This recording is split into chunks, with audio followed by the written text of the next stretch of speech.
I'm going to. But I got paint on my fucking wrist. Give me a second.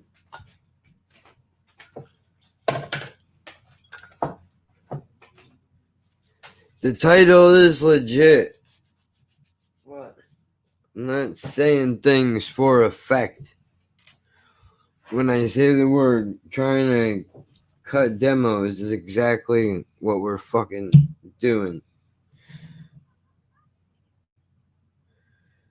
What time do you want to come? Afternoon or before dinner? I guess she means tomorrow, so we've been prepping all day for nothing. I don't know. Hold on, I'm doing a bunch of shit. I started a little bit early. I was kind of rushing, waiting on BC. I don't know if he's here already or not. And I'm also trying to put an SD card into my new phone. We initially just put the case on it, and I completely forgot to put an SD card in. So I'm doing shit here right now, so I was kind of looking for a distraction. That's why I was playing music, just to get it done and out of the way. Okay.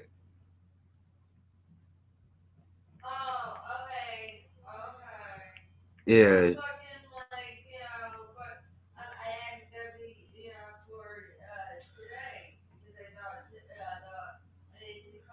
Okay. I sent the message out. While I'm doing this, I might as well ask you, what app do you like to use to play music on your phone?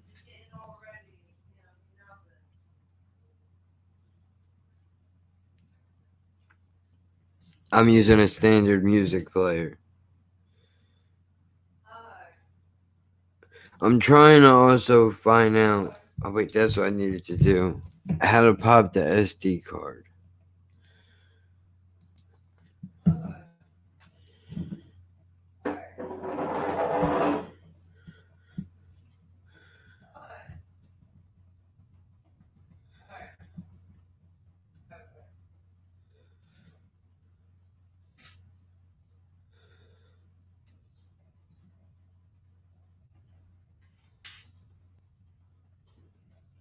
I know you. Wrong date. The wrong day. Yeah, kind of figured that much.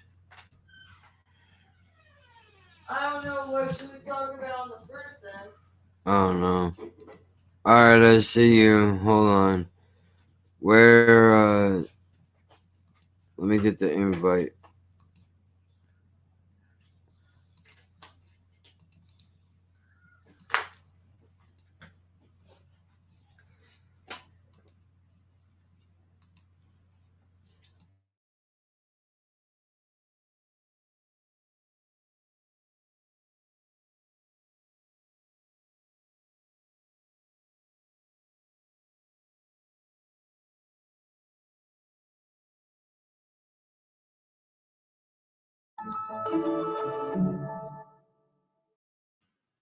In this video, we're going over how to use the Samsung Galaxy A10e for beginners. Hold on.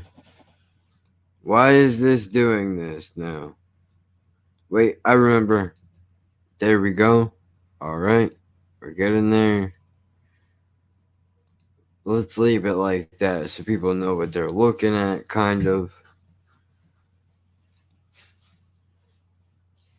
While we wait for B to show Hey up. guys, thank you for joining us today.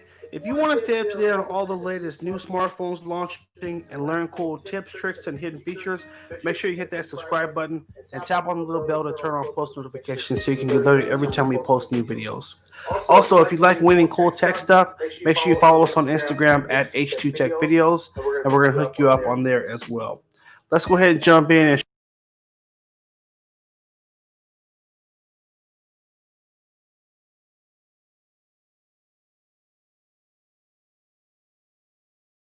Give me a second. I just realized I still had the speakers plugged in.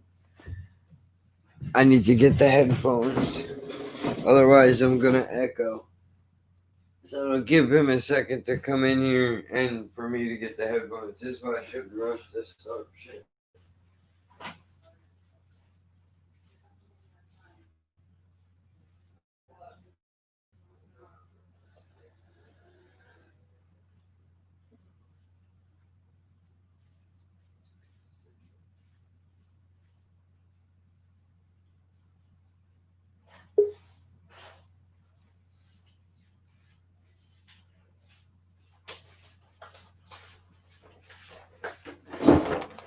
Oh, wait, I see you.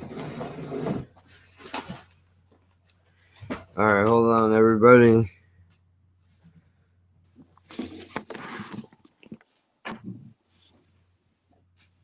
Check me out with my caveman look.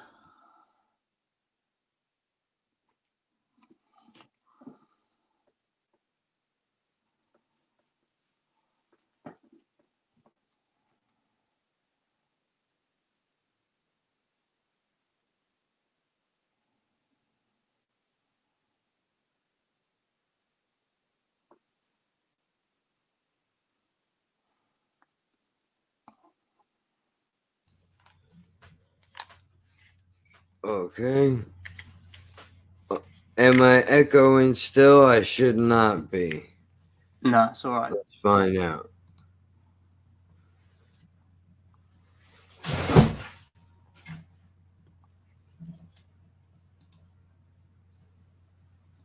Okay. Alright, I'm good. I got everything set up now. Can you hear me? Yeah? What's going on, dude? You hear me alright, yeah?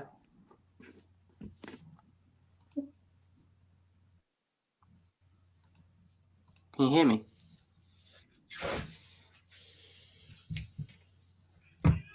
So what's going on in your life right now? Yeah, can you hear me? Yeah, I can hear you. So, just not too much change, to be honest. Still not working at the moment.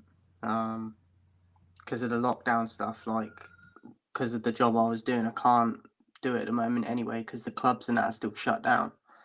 And I ain't going anywhere wearing a mask because I refuse to do it. So I'm still getting paid at the moment, but yeah, it's a bit all crazy still. What's going on with you? So you mean like you're kind of on like unemployment right now?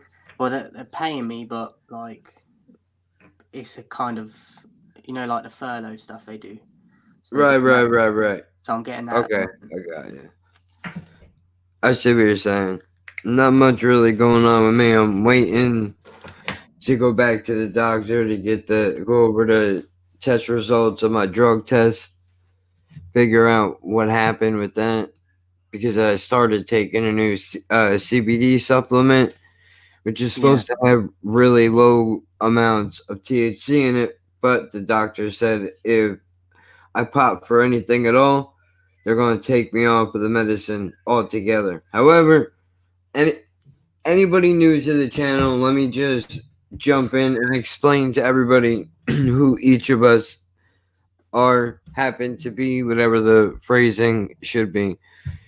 I got some medical issues, not shock to anybody, but I'm not on camera right now because the internet speeds with everybody being stuck in their house makes it much more difficult when I turn my camera on. So for the moment, I'm taking it back old school.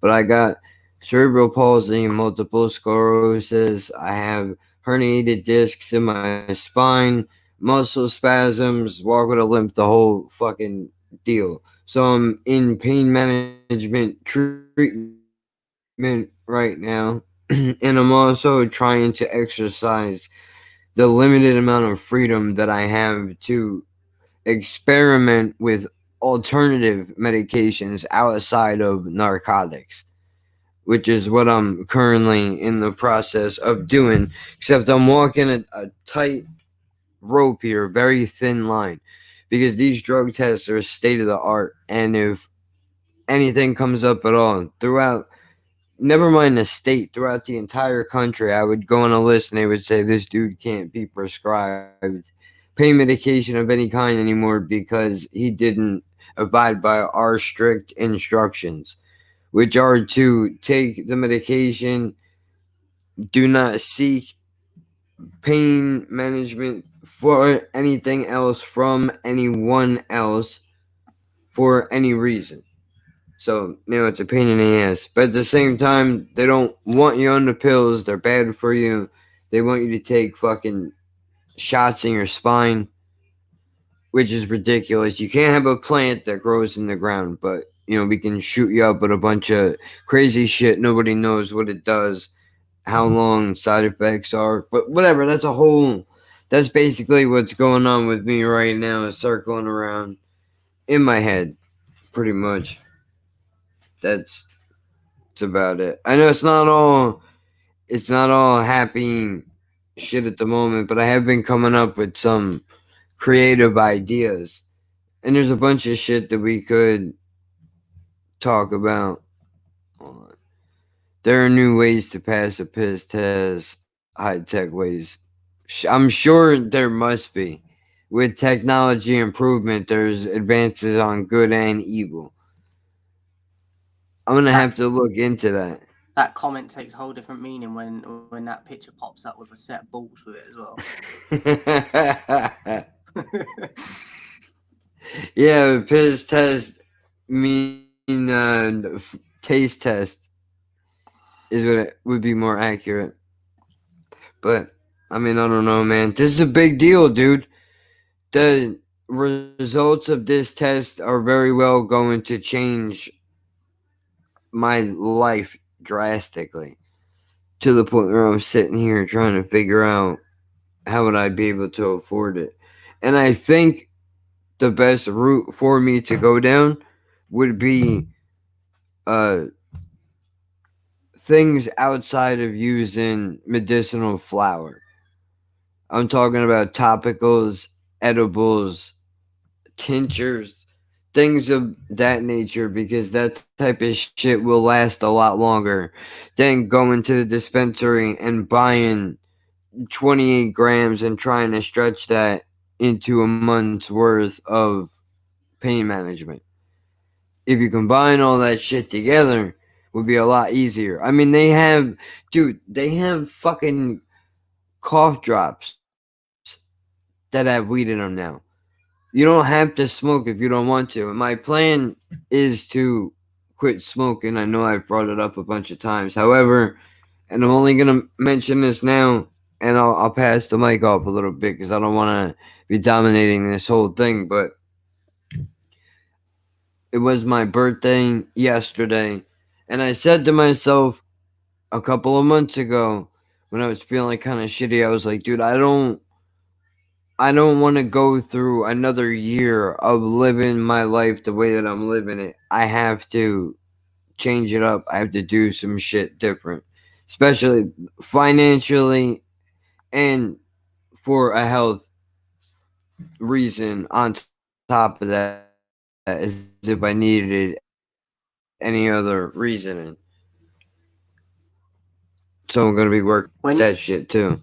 But anyway, let's fucking Just get I off want of to me ask for a you minute. quickly though, like Go when ahead. you said changing it financially, like what sort of ways are you gonna change it financially?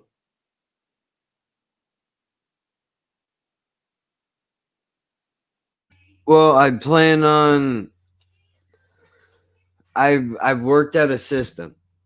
Okay, I know I'm on a limited income, right? Mm-hmm. And assistance and all that shit.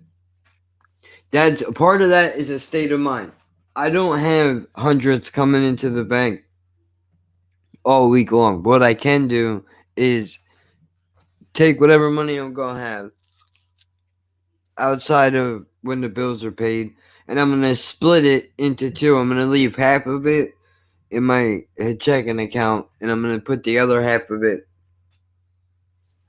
in somewhere else, pocket change, whatever it is, and I'm only gonna spend that amount of money. Once that's gone for the month, that's it. There's nothing else, and the rest of it is getting saved up. And in the meantime, I've put money towards buying paints. We got a little bit of fabric. I did replace the phone. I've needed to do that for months. So I got a bunch of shit that we can work towards. The goal is to ultimately be able to present some kind of a small line of products to be for sale, made up, whatever, per order, however that shit works, by October. I don't know if it's gonna work. I have no idea what this is going to cost, but this is all right. Look, I've done a lot of research. I know I just got done saying I don't want to hijack this, but you asking me about the financial shit kind of makes me want to go into this a little bit. I was just interested because I don't know like what your money goes on usually. Do you know what I mean? So I was just thinking like, yeah, what like how are you going to go about doing that? Because with a lot of people, they probably want to change their circumstance, and money's a big part of it, isn't it? So I just thought I'd ask because be a lot of people wanting to change certain things, but they're not necessarily sure how to do it. Right. Well, the fucked up part is this was ultimately the goal. We had to downgrade to upgrade to get to this point to where we can be stable. We've gotten there, and now we've been here for a couple of years, but we're still trying to get our footing together because a bunch of shit has happened between now and then. But, you know, I've done a lot of research lately. I have not been in here. I haven't worked on anything. I just, yeah. We had this. I forgot. Oh yeah, give me. Can you Piece. cut? Yeah. I haven't edited anything in here. I haven't worked on shit, and the reason why is because I decided to give myself a little bit of time to try to think of another angle that I could possibly work. And I know I mentioned merch on here before, and this is not. We're not discussing the kind of numbers where I need to go out and buy in bulk 50, 100, 200 t-shirts, hoodies, stickers, whatever. But this presents a unique opportunity in itself. Doing this broadcasting thing, everybody at some point puts together some type of a merch line. Most of them wind up doing just the logo that they use for the thumbnail, whatever it is, and that's it. And you go to a lot of these sites, even if you go out to the store, go to any of your favorite comedians right now that you like. Majority of them, I would say 80% on their merch pages have t-shirts and hoodies, 45 to 80 bucks probably. Who the fuck can afford that? That's like going to a concert and getting the shirt on the way out. So I'm rambling. Look, the point is this. Try to make this shit affordable, right? But at the same time, make a quality fucking product. Get the brand out there. And you work two different sides of the independent market at one time. Nobody is doing that. Everybody is worried about going online and trying to get the perfectly looking screen printed thing that they can get their hands on. Nobody is getting their hands dirty anymore. Every aspect of entertainment is being passed off to a subgenre of people that handle your shit for you, down to an assistant for some of these people, for their social medias, for their editing, whatever it is. All they do is they walk into a room, they sit in front of a mic, dump their thoughts out for an hour, and they walk away, and somebody else does all the water carrying up and down the fucking stairs. I want to bring back the opposite of all of that. People are always talking about how there's not enough mom and pop organizations. There's not enough independent people trying to create small businesses. Everything is dominated by conglomerates like Amazon and Walmart and whoever. this is a unique time to be able to try to do this shit. I don't know if it's gonna work. There's no, I don't even know what's a big. Let me ask you a question, dude. What the fuck is success? Because I'm finding that when somebody says successful to me, I think there are levels versus the way some people think of it as I'm down here at the starting point, I'm nobody, or I'm 100 million strong, I'm a household name, I'm on television, everybody knows me, I'm successful, and it's like there's nothing in between. I look at success as perspective, but at the same time, this is where the brainwashing comes into it because we're taught what success is. And like you said, there's different levels, but there's only levels because we're taught there's levels. So, as I said, I think perspective, if you're happy, but you might not have any money to your name, but you're happy, then that's success to me. But because of the world we live in, most countries and places around the world, money is success. But that's clearly not the case because we spoke about it a lot of times before where there's a lot of millionaires out there, billionaires that they've got mansions, villas, all the materialistic stuff, yet they're not happy or they're dead. Like, let's face facts, how many suicides have there been? And so to me, happiness and success is perspective. And some people think money can bring happiness. Maybe it can for some people. But I think a lot of people just need to do like the self-work on themselves, find out what makes them happy, whether you make money from it or not. Because I've said it to you before as well, but I always go back to it because it's a powerful image in my head. You look at like tribes and people in like third world countries and how happy they are, and they ain't even got a TV or like they're struggling for drinking like clean drinking water or, but yet they seem happier than people that live in countries like ours that are supposed to be top rank because we've got all these distractions and brainwashing on the media and every single day of our lives telling us, teaching us that there's different levels. But it's all like it's like a matrix. And I think more people are waking up and it's getting better, but at the same time, they're always figuring out new ways to keep people stuck where they are, to keep people brainwashed, and to further develop that control over people. Right, of course. Well, while you have the floor for a moment, do you wanna plug your channels and kind of give everybody a little bit of a background on who you are and what you do? Cool. So my main channel is BCHQ on YouTube. So BEECEEHQ.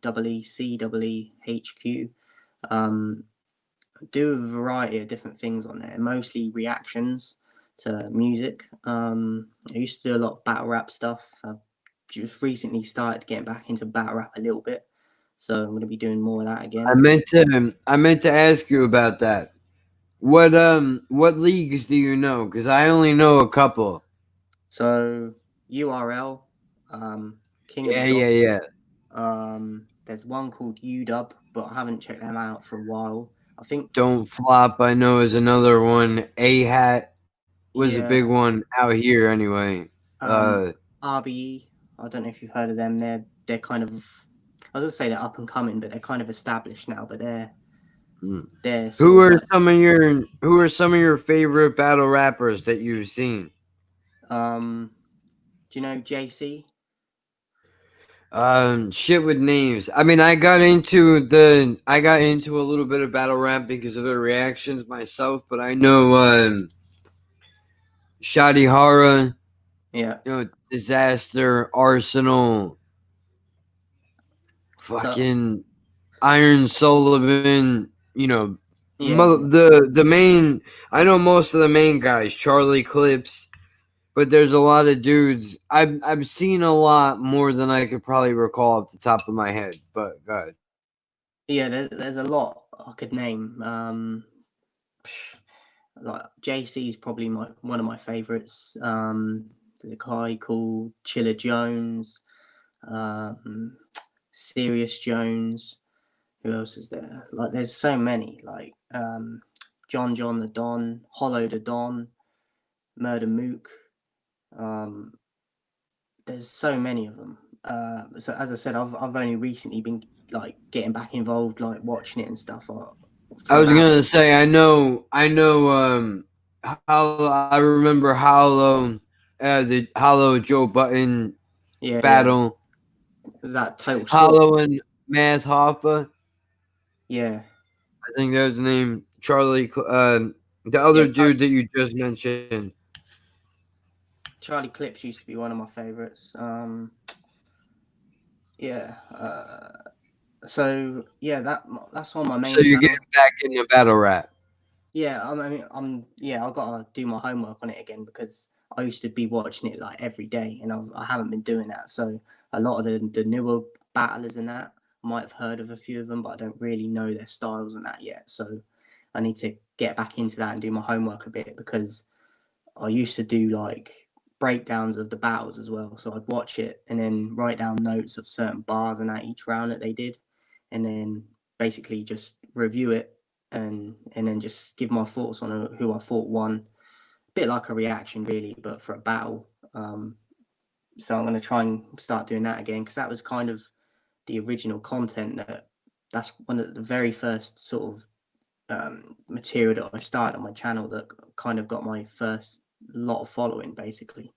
I don't actually speak to any of the guys anymore, which is unfortunate, but like that was kind of like the first sort of momentum on my channel in terms of people coming along and sort of joining. So that's the main channel.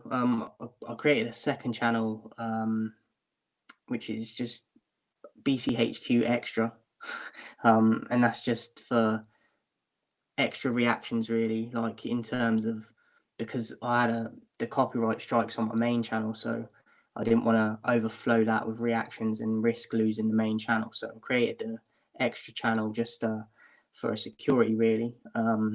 There's a few uploads on there, but not anywhere near as what the original's got. But that's building up at the moment. I've got about 35 subscribers on that or something at the moment. And then I've got a third channel, which is BC Speaks, which is, I think I've mentioned to you before about like the life coaching stuff I'm trying to do. Right, and the Facebook group also you should. So on Facebook, if you type in Billy Cox OCD life coach specialist, there'll be a group that should pop up on Facebook that you can join, and that's my group that I created for just to get a community of people, basically, with like sufferers or even other coaches that I feel like could add something or help me like progress and stuff in terms of just learning more. And with that though, that's kind of died down already. I've got about 17, 18 people that have joined the group on Facebook, but it's kind of come to a halt with that. When I first created it, I got a few people for the first week and a half, maybe 2 weeks, but I haven't seen any people join recently. I've been slacking on the videos for that as well, so that's partly due to me, I think, as well. But I've noticed with the YouTube channel as well, though, the BC Speaks channel, I've got I think I've got 12 subscribers on that. And the thing is, that happened straight away with the YouTube on that, with the 12 subscribers, and that's just come to a halt. And it's disheartening because I try and put out these videos because I do also try and put the motivational stuff here and there on that channel as well. It's not just mental health, but and I also put the mental health or the motivational stuff, as well on my main channel. But I've noticed that the reaction channels, they get more momentum, even if it's not for a great period of time. They get more momentum than the channel that I kind of want the most attention on in terms of helping people. So that's kind of disheartening because I can see the numbers going up on the other channels. I'm like, but where the real message is on the third channel. Do you know what I mean? And it's kind of come to a halt. So with that, it's just hit me. Do you know what I mean? Because it just proves that what you're up against. in terms of whether people are scared or it's just not reaching people. But yeah, no, dude, I get it. I had the same thing. I mean, dude, look at the numbers. Look at the numbers on the videos. I mean, one of the most popular ones I've ever done, and I'm bringing this up not only because you just mentioned it and brought us to this point, but I wanted to bring this up separately. But anyway, most of the videos that have gone to be a big deal are reaction videos, unfortunately. And if anything, dude, I've thought a lot about this. Like I told you, I haven't been in here. I haven't worked on anything. I haven't cut clips. I haven't recorded. I haven't done shit. Decided to look at a couple of things and see what it is that I can improve on. How can I keep this thing going, keep it interesting, all that bullshit. And I noticed I was looking at the numbers on the channel, and the rugby videos have almost 6,000 hits on them. And one of the episodes of the podcast on YouTube has over, I think, 1,200 hits on it. And like that's cool, and I know people think like that's what the goal is, but I don't feel moved by it. Like I just kind of sat and look at the big picture of what it is that I was doing, and had to ask myself, what do I want? What do I want out of this? Do I want this to be a thing that I'm gonna do that's fun that I'm going to enjoy, or am I going to make this something that is going to become more of a burden? I don't want to sit here and think about who's clicking on it, why are they clicking on it, do they like it, do they not like it. Cool, I got 6,000. Some people will be like, oh, that's nothing, dude. Maybe not, but for just some random channel to throw something out there for it to pick up, even that, it proves that there's a commercial aspect to this channel that I could choose to go down that road if I wanted to. But much like you're talking about, that's not the message that I'm going for. I know we're doing two completely different things, but No, I get what you're saying with it. I definitely get what you're saying. yeah, like, dude, you can't. I took Twitter off of my phone. I'm about to take Instagram off of my new phone, and Facebook is automatically pre-installed. I'm not activating it. I'm leaving it off, and everything related to social media is going to be on a separate phone altogether that I'm going to leave here. I'm only going to check on it once or twice a day, and all business and anything directly related to social media will be done on that phone within that timeline, and after that I'm walking away and it's over. I'm not gonna allow this to become. It took me a year and a half to get to this point, dude, but it's where I started, and I had more fun when I kept it that way. The podcast or the reaction videos, YouTube in general, only started to become monotonous and started feeling like work when I felt like I was doing it for everybody else but myself. Yeah. Because the fun aspect of it rubs away when you start to look at it and you're thinking, instead of thinking of a cool idea, you're thinking about ways to maintain a brand.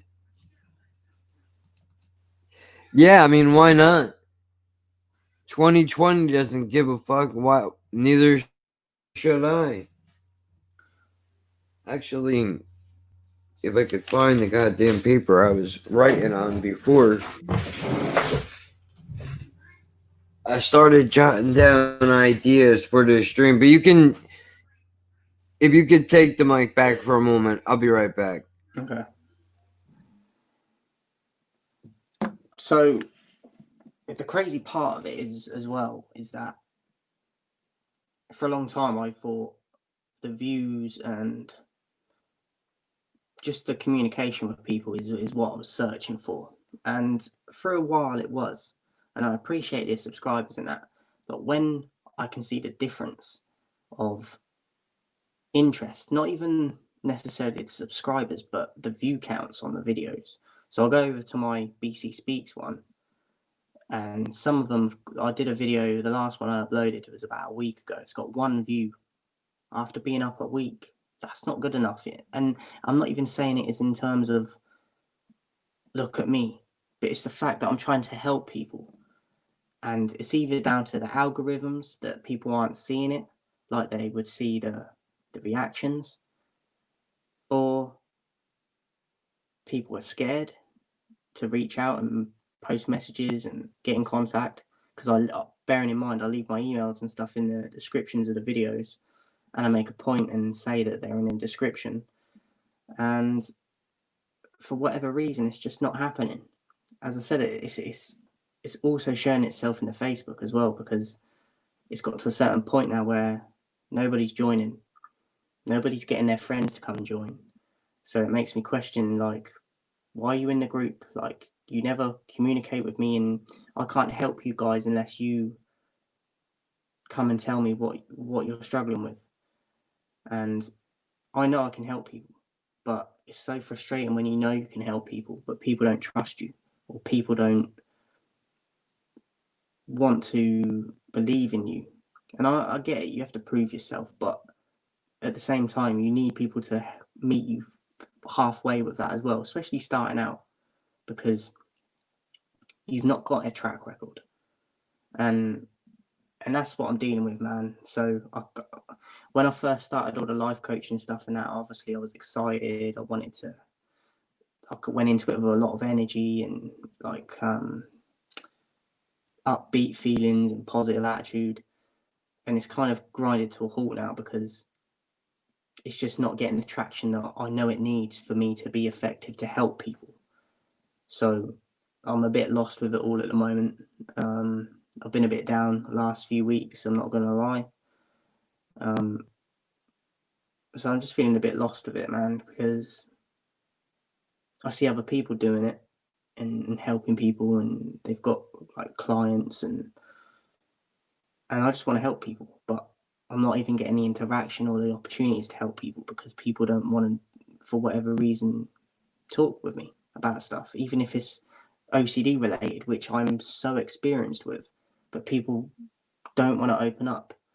So it's just frustrating, man, because I want to be a difference in the world. I want to be positive. I want to do something for when I die, people remember me for, not in terms of gloating, but just the fact that I know that I've not wasted my life. I've tried to help people with my own experiences, my own illness, so I can relate to them. But for whatever reason, it's just not happening, man. So I'm just finding it tough at the moment, because that's the goal. I know it's not fully, but I kind of know the path and the route I want to go down and help people. But I already feel like there's just some sort of wall or door in the way, and I don't know how to break that down right now. Well, you might be helping them just by giving them the option. Because you have to imagine, I'm sure it would take some kind of a ritual for them to even be able to open up and talk about it at all. A lot of people are probably in denial about issues that they have, where they're just not they're not sure how to make it a conversation and not make it sound like they're complaining. Yeah. So that's a lot of factors that you have to put into it. But dude, people, when the important part is that you're there if they need you. I don't think you constantly have to, for lack of a better way to put it, I don't think you have to constantly make noise to let people know that you're there to help. I think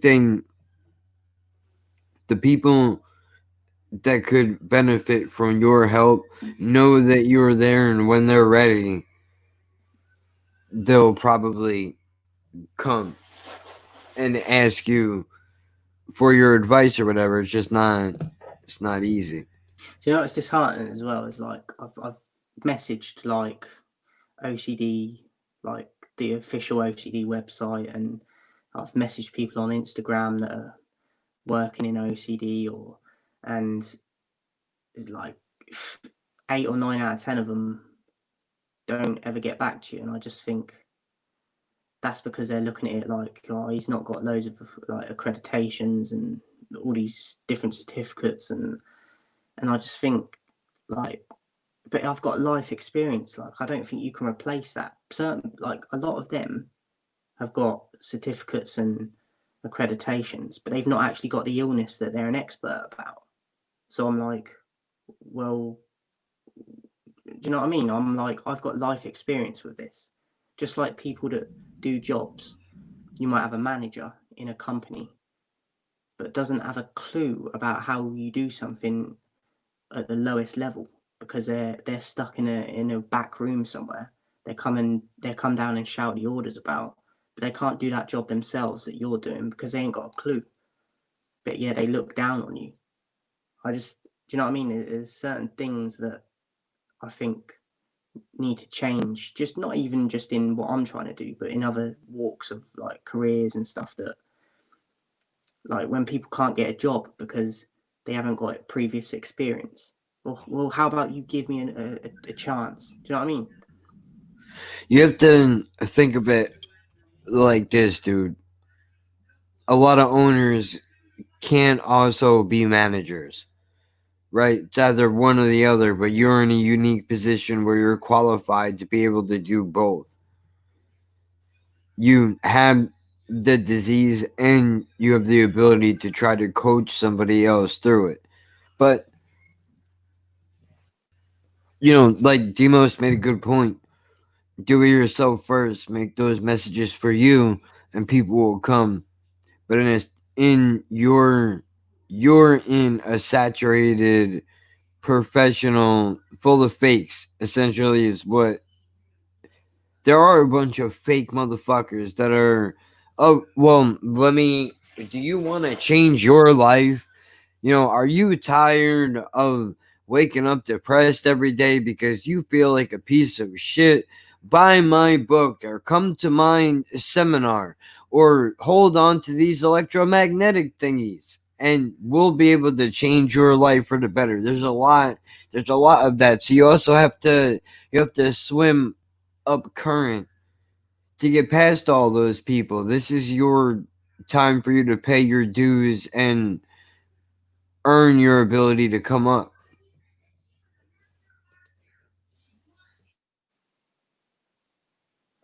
So just break it down for me in another sense, Demos, if you're still listening. Like, give me an example of what you just said to me. Like, you can use it as a different thing. Like, it doesn't have to be related to my circumstance, but it would help, obviously. I just wanted you to word it in a different way because I don't completely understand what you're saying in that.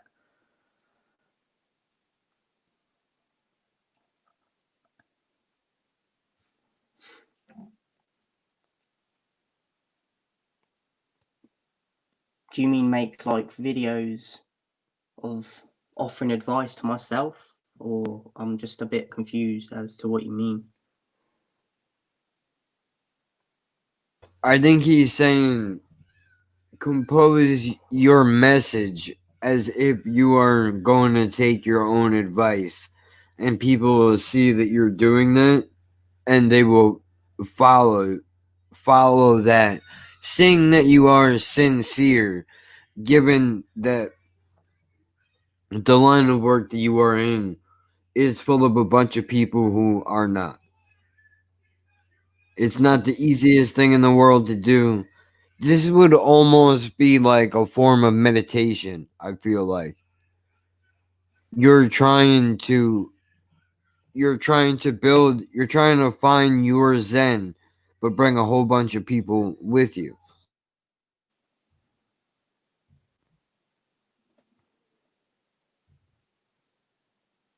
So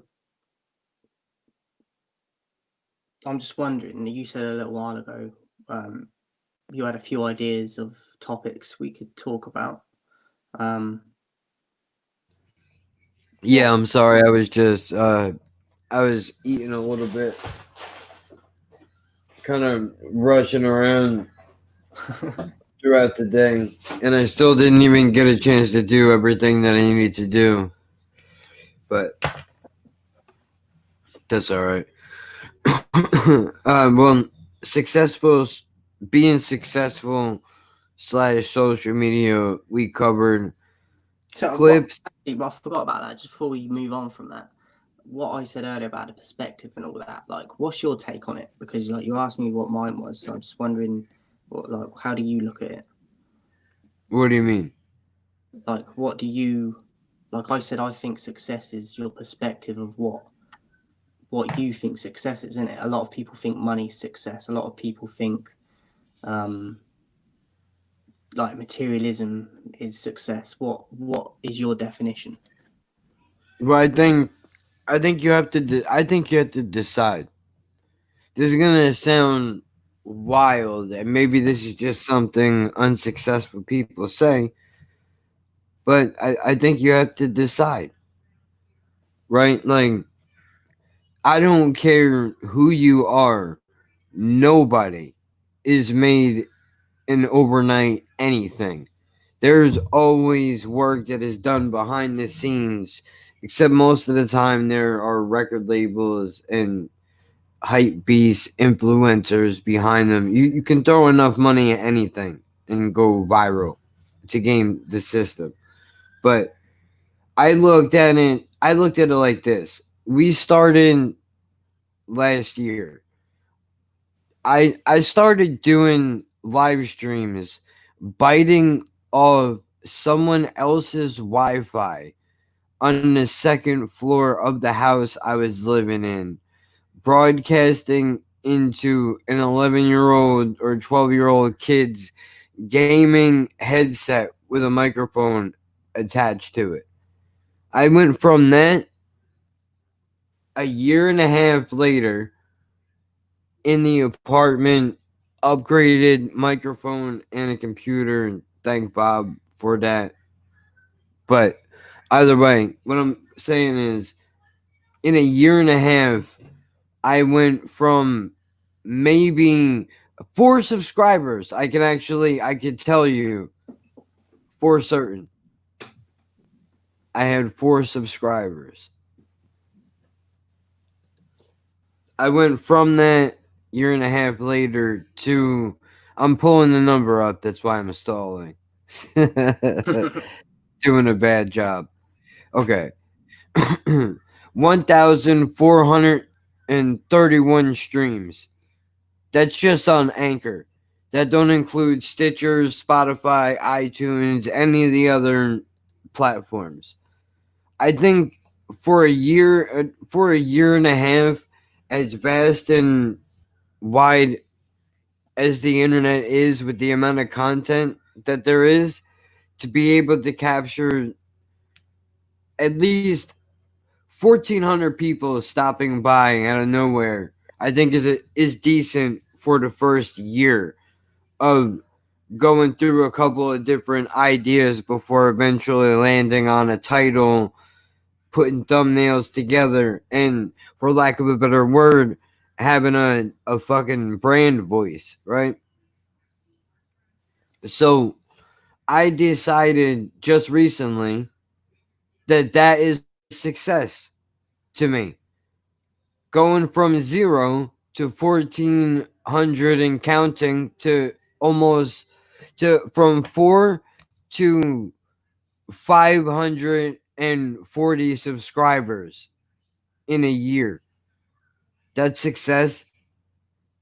If we look at it next year and it's still the same numbers, I need to reevaluate what I'm doing because the formula is not working anymore. But as long as it continues to grow, Yeah.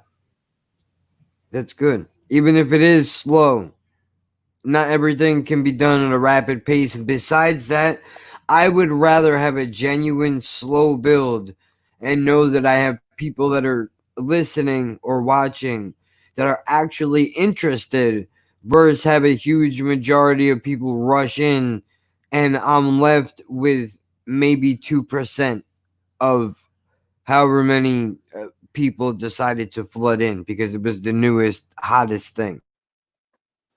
Yeah. So yeah, man. Like, But, what do you have a but certain number of what you want to hit next year? I know you said as long as it continues to grow, but do you have a figure well, anyway? Behind it? I've changed my footing. I've changed my footing. It's not about numbers anymore. Don't get me wrong. I would like to see all the numbers across every platform triple, quadruple even by next year. This time next year, that would be nice. But I think the more appropriate thing to do at this point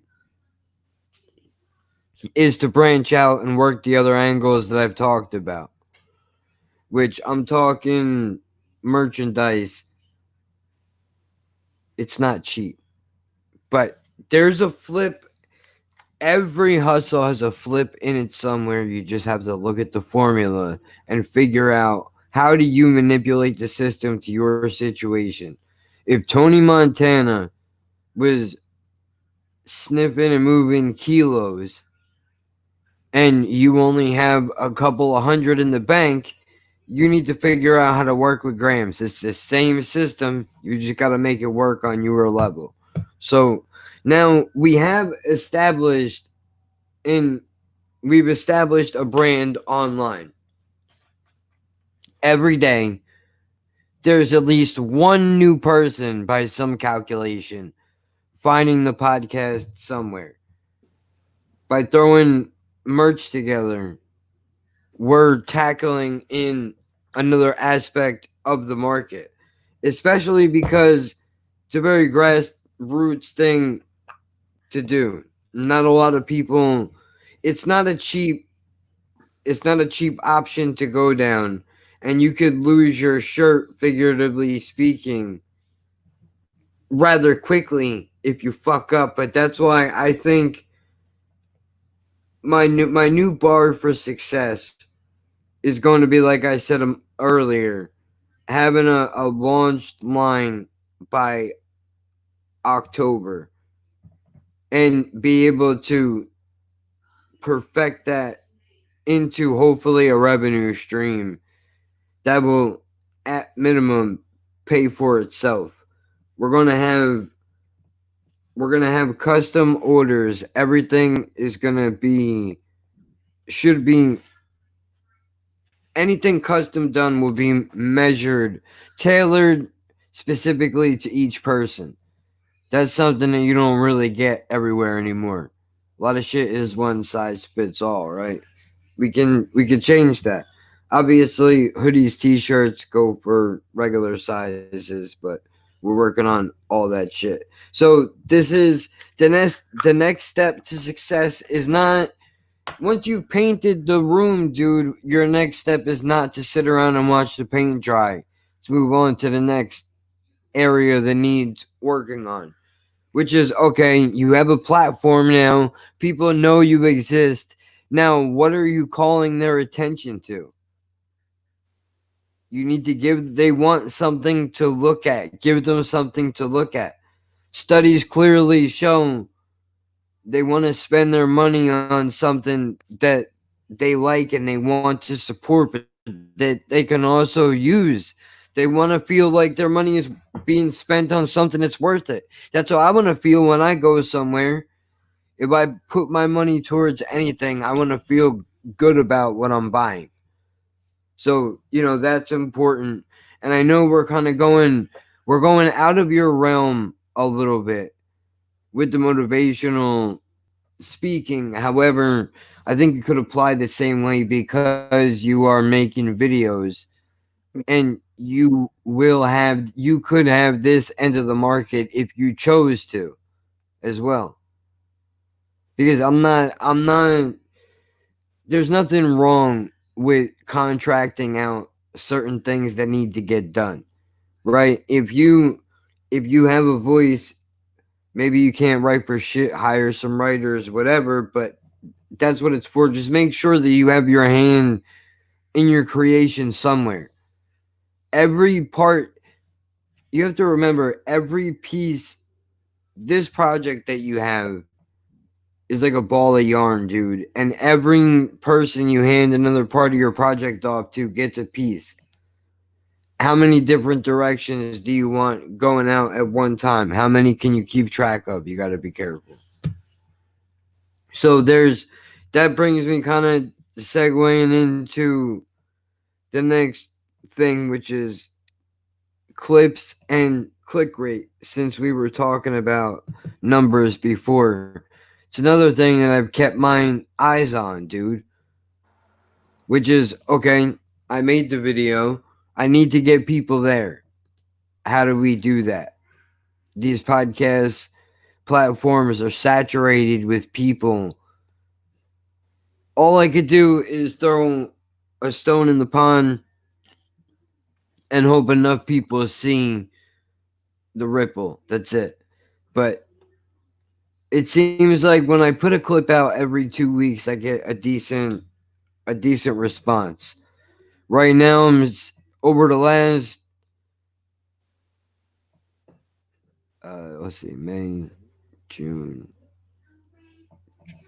So for the last 3 months, I've gotten 79 clicks on Spotify for the podcast, going through clips for Instagram and Twitter. And I've gotten 43 on iTunes. Those are the two biggest ones. So, have you thought about, I know that I've seen you put out clips. Let me rephrase this to make it actually a question. I've seen you put out clips on your Instagram stories, short videos on your YouTube page. Have you considered maybe going to Headliner and cutting out video clips that you could post on Twitter and or Instagram maybe once a week or every 2 weeks to promote maybe the Facebook page or a discussion time that could be coming up? So what does Anything. does it act as like an advertisement? Right. I've done it once. Like if you pull up, hold on. I don't want to cut you off, but give me 1 second. I'm going to pull up one of the you know what? I'm going to let you go ahead. You say what you were going to say. I'm going to pull up my Instagram account so I can pull up one of the clips and I can show you exactly what it is that I'm talking about. So I created an ad a couple of months ago, I think, I think it's just one of my videos I put on my YouTube channel. And I did it through Facebook and Instagram, but I didn't really know how to set it up properly in that. So I don't really know how many people it reached, but I think it gave me a bit of a boost. But that's what I mean, because I wasn't really sure how it all works. I wasn't too comfortable with of how much money to spend on the advertisement itself and that, because I don't really know where to send it and if it's going to the right thing and whether the money I'm putting into it is worth, like if I'm getting my money's worth. So I'm just feeling a bit kind of cautious when it comes to advertising, because it's something that I'm completely new to, so I don't really know how much money to put into it. Well, if you would allow me to, I will walk you through a process that will allow you to advertise and not spend any money at the same time. What do you think about that? So, check this out, dude. We'll go into the website. I'll help you break this all down, but this is a clip that I put up on Instagram 3 weeks ago. Hello, motherfucker. There it is. I got it. I remembered. Okay. Check this out. I have no evidence to back this up yet, but here's my thoughts, dude. What if the reason why a mess, clutter, causes anxiety because in the back of your lizard brain, when you look around and you see all of that, if you have to move in a panic, let's say the house catches on fire right now, you need to be able to grab all your shit and get out in a hurry. And if everything is scattered all over the place and you don't know where anything is, that could make it a lot more difficult to move. So maybe that's built in from, I almost said prehistoric days, from back in the day. Whatever. It's not the best example of a clip that'll keep your attention, but it's something, right? So what are some of the things that you can take away? What is important from this presentation that I'm showing you? This, for example, writing, you can have your platforms listed, set BCHQ, YouTube, Instagram, whatever you want. That's important. You can work in 1 minute clips. You can release them for Instagram, or you can do 2 minutes and 20 seconds. That's on Twitter. And they're not limited to audio clips. You can do videos, I believe.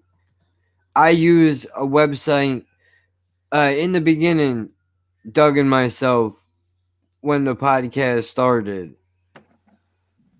Hold on. There we go. I'm going to just pull that clip down for a moment. But when the podcast started, we saw people were putting clips up everywhere, and we figured like, oh, that might be the thing to do. And I guess it seems to work, but check this out. I will show you exactly. I don't know if the audio is going to transfer over, but you can see this, right? Yeah. Now, this is all free. This is a website called Headliner. There is a premium version that you can pay for, but you don't have to pay if you don't want to right away. At least this will give you an opportunity to test it and see what works for you.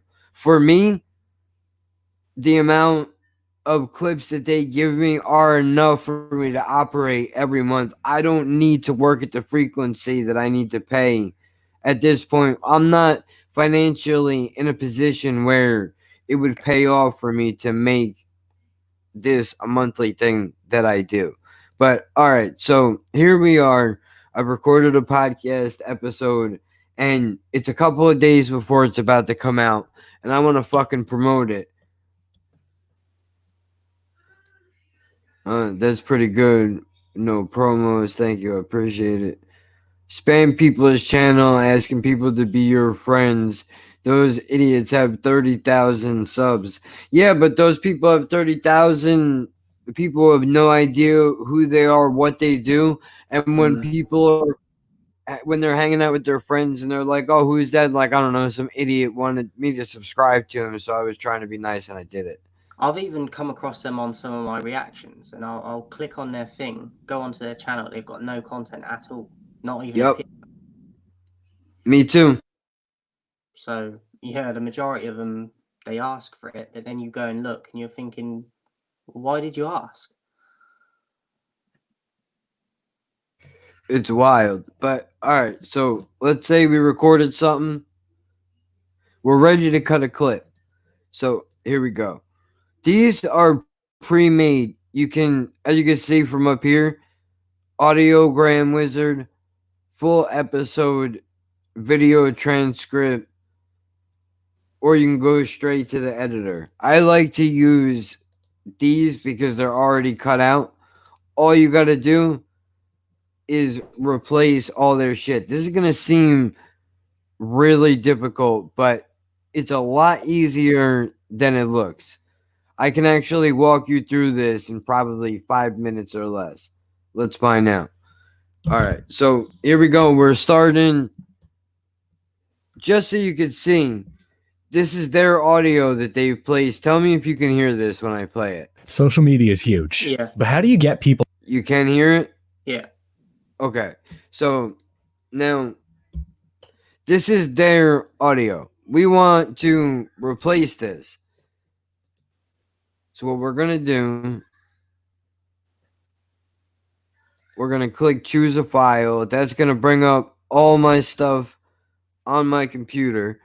For the sake of argument, I'm going to look to see if I have anything that is long enough that I could do this with. So give me a second. I should have prepared. I didn't know I was going to do this.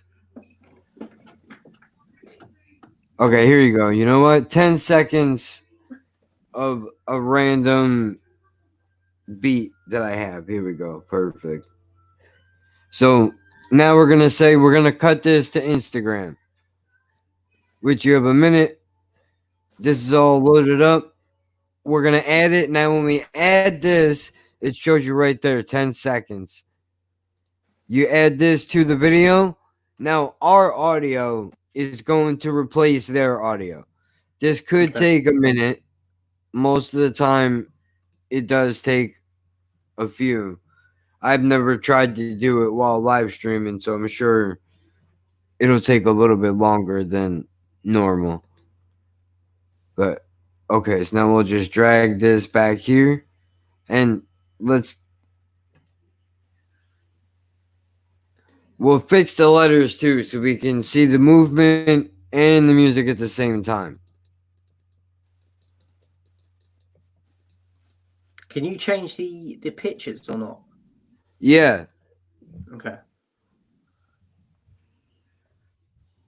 that's exactly what I'm gonna move my pop screen because I keep bumping into it.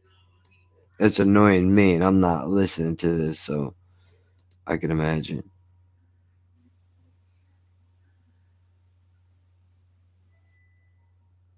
Where's that one that I like?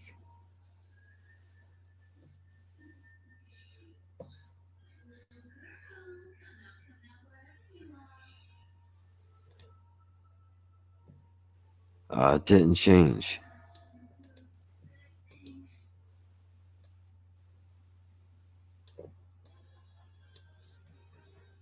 Okay, so now we can. You can also do transitions so that it slides in, but we are gonna change the picture real quick also. So now here's theirs. You can replace it. Do the same thing. Upload. Choose a file. Now you do have to figure out what size to go with. I just happen to know this one works. On the effect, you don't want it to zoom. So click none. You can always change that, adjust it later however you want. But I'll show you what it looks like when it zooms. It's no good. You got to fix that. And then you adjust this to however long or short you need it to be. I don't know what this is for, but I delete it because you can't see the writing if I don't. So now remember the letters from earlier. I have to fix those.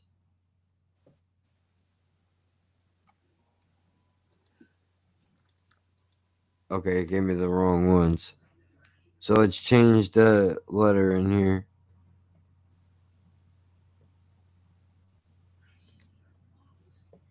And make this bigger.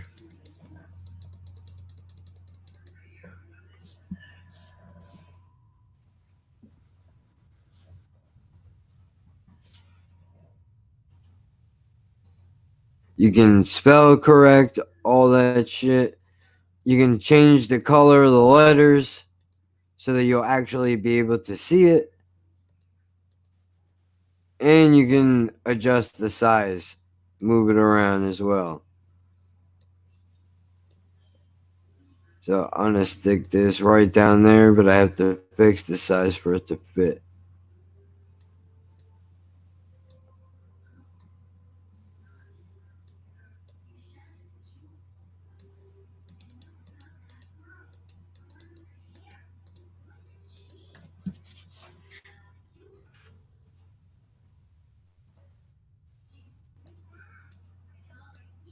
Sometimes it is a pain in the ass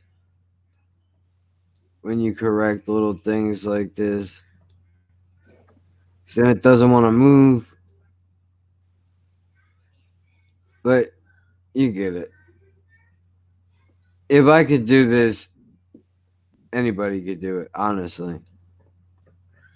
Now we're going to transition this one to wipe and right. Normal. Then we got to make sure all this stuff lines up. Alright, save it, man. What the fuck? This one is the one I needed to fix, but this will be fast because I know what I need to do.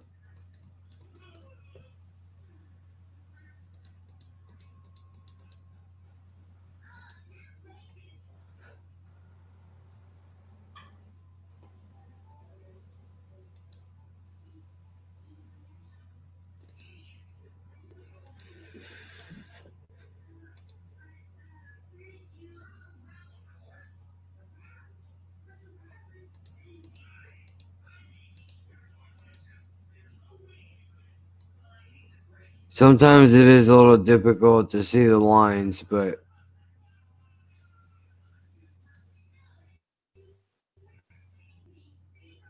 there we go.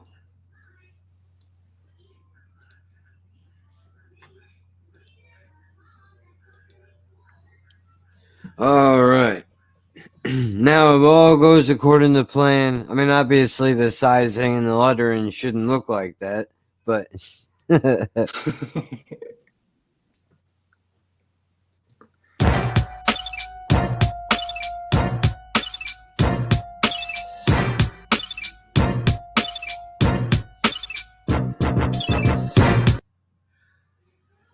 see what I mean? On the zoom in, that's no good. But if you did that and you're like, oh shit, that looks terrible, how do I fix it? Easily. You go in, you click none, and you save it. Done deal. You want to add more lettering? No problem. Easy as shit. All you got to do is figure out why everything is so goddamn small all of a sudden. It's because I usually work with bigger clips. But you just press this, you can add stuff in. This is super easy. I think you get 10 clips a month without the water seal that says headliner on it. So it'll just be this, like I said, and you got all different ones. You could do Snapchat, Twitter, Instagram, audio, video, all that stuff. I'm not sure if I can go back into an older one. Oh, and you can also add captions to your stuff too. So if you want to make sure there's word subtitles on the screen, you could do that as well. I'm not sure how much it costs a month, but like I said, that's free. I'll send you the link for it if you want to give it a shot. It's fairly similar to some of the movie makers, I feel like, that were in the computers back in the day.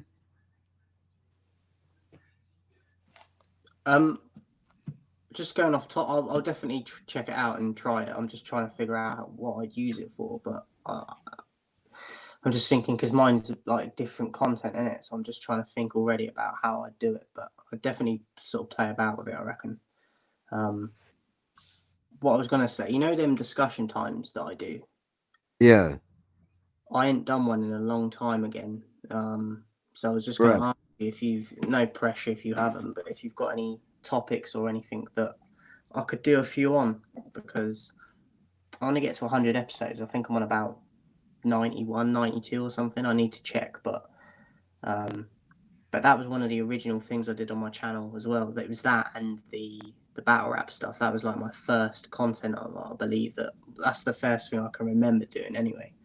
So I definitely want to reach the 100 episodes. So just wanted to ask if you've got any topics or anything that I could do them on. Maybe like two, or even if you just got one.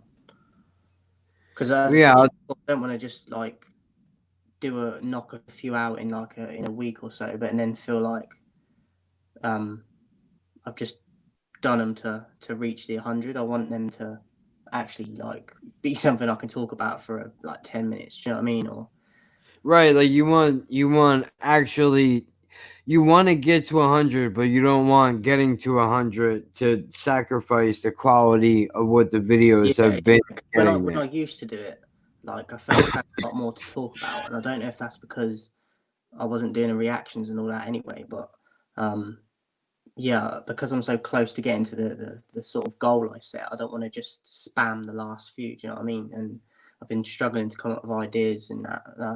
I was thinking about doing one on like social distancing and the whole lockdown and stuff. I might still do one on that, but I don't know if too much time's passed to do that now.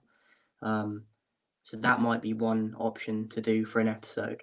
But I want to do something for about maybe, like I said, maybe 10 minutes or so, because my phone cuts out after 15 minutes anyway. So I could still do it. I'd have to do it in parts though. So upload it in parts, and if it was longer than 15 minutes. So, but yeah, I just wanted to ask if you've got anything that I could talk about for an episode or two. That's, like I said, that I could get at least 10 minutes out of.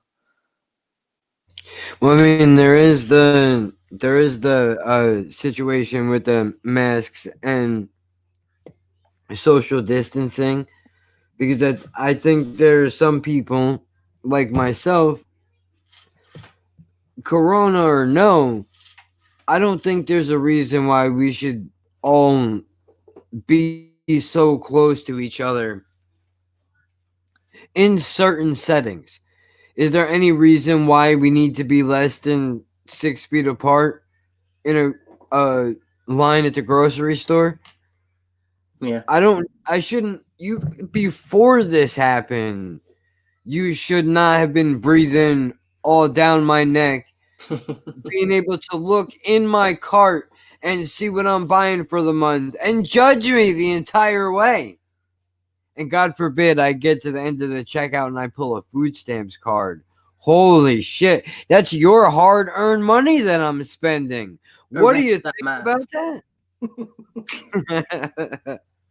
So yeah, I think I'll definitely do one on that. I'll just like, because that was the only thing I thought of recently. Like I said, I don't know why, but I used to think of things for topics easily, but nowadays I don't know if it's because I've done so many episodes on it, but it never seems to hit me like it used to. I don't know if it's because, like I said, I'm trying to do other stuff as well, but I want to get to that 100, but I don't want to just spam and do like 3-minute videos or even less than that. Do you know what I mean? Because then it doesn't even feel like an episode.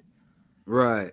Well, that's another reason why I started looking at other angles, because I got to the point where I was like, okay, I've pre-recorded fucking 12 weeks worth of content.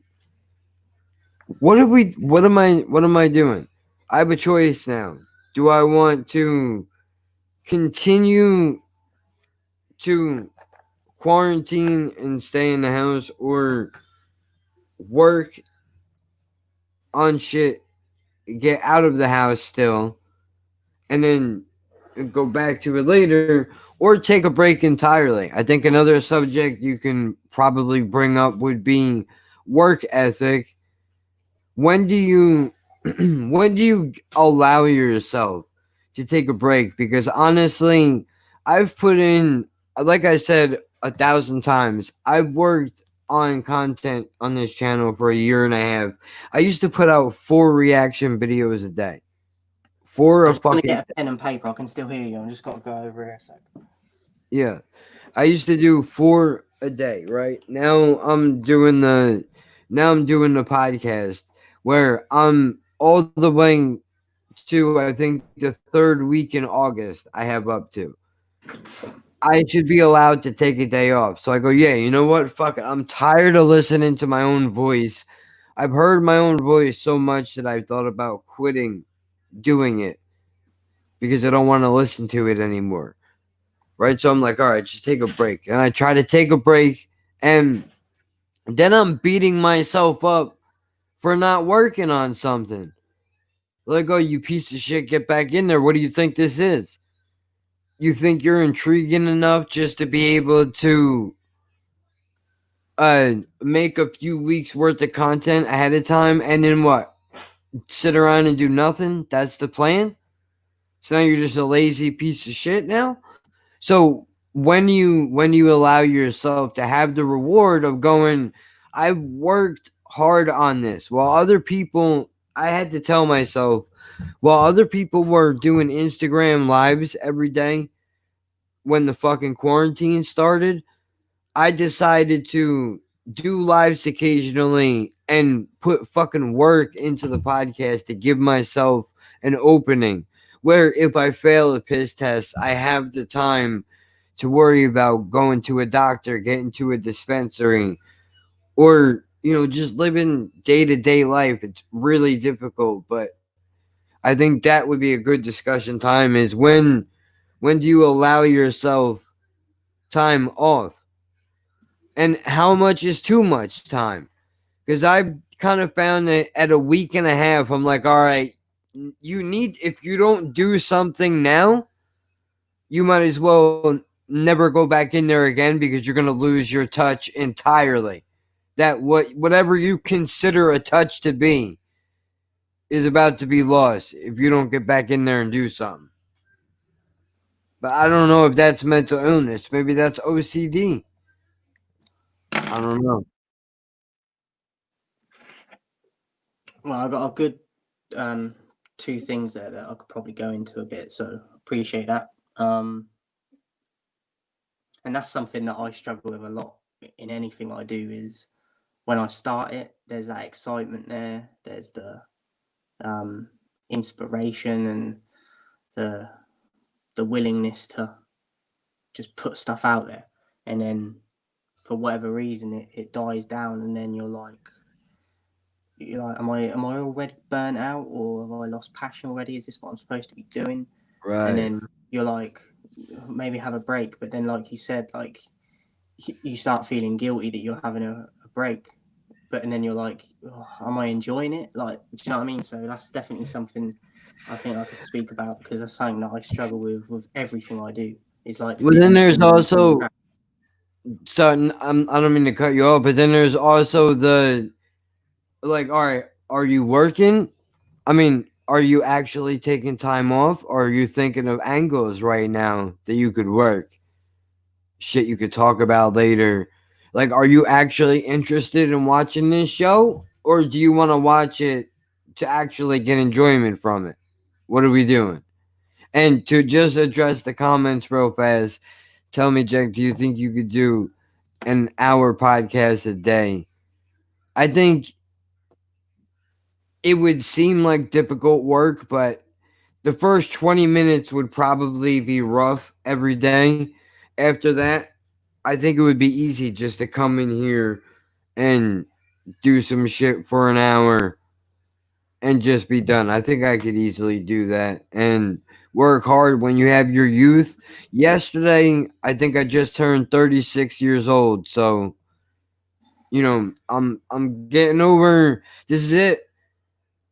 All the people in their 50s, which maybe this is another discussion time topic, maybe it isn't.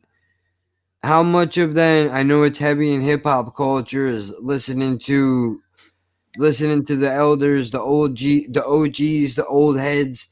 Listen to what the generations before you have to say and take their warnings because they know what they're talking about, right? Everybody was telling me for the last 10 years, fuck around now when you hit your mid 30s. If you're going to change your life and try to be healthy at all, that's the time to do it, because after that, if you don't, it's all downhill.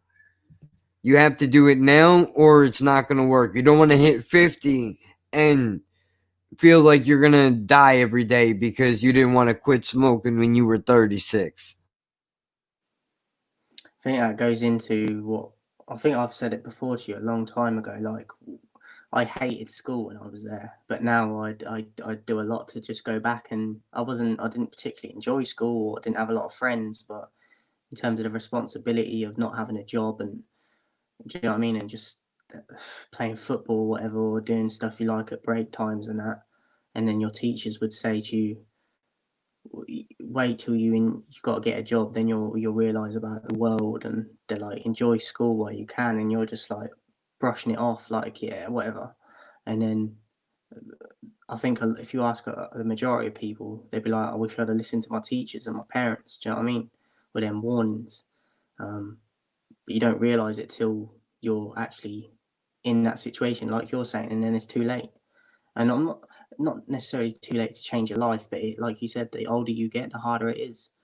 I wish I'd have worked harder at school in terms of studying and stuff, but I don't know if I'd have improved academically because of my illness and that. And that's not an excuse. That's just me being realistic. I don't know what my ceiling would have been. I don't know what my potential would have been in terms of getting better grades, because I just think I'm not academically one of them people. I learn more from like by my like the music and stuff. I learn that all by ear, and like I think I learn things more like visually than studying for hours on end with stuff, because I just can't absorb it the same way.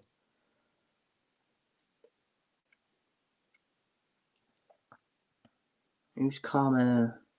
Is that from Sopranos? Is that a quote from that? Or I've watched The Sopranos, but it's been so long I can't remember. So Jarhead, let me just ask you, because I don't know if you was here when I asked. Yo, wait, real quick. I don't mean to cut you off. I gotta take a leak and grab a drink, and I'm running downstairs real quick. But here's what I'm gonna do. I'm gonna leave the stream running, and I'm gonna jump into it off of my phone, so I'll be able to type in the comments. I'll be able to hear what you're saying. Still, I'll have a headset on. I just won't add to it. All right. Okay. God, I'm sorry. So just wanted to ask Jarhead, if I don't know if you heard a minute ago when I asked that I do discussion time episodes on my channel, where I just talk about certain things that are happening in the world, or my own thoughts, or things I'm thinking about. And I asked for some episodes, ideas, topics, if you will, to do in future episodes. Same goes to you, Demos, as well. If you know of anything that you would like to hear me talk about, or things that trouble you and you often think about or struggle with, then please let me know in the comments, because as I said, I'm kind of struggling with ideas at the moment, so I greatly appreciate it if you do have anything.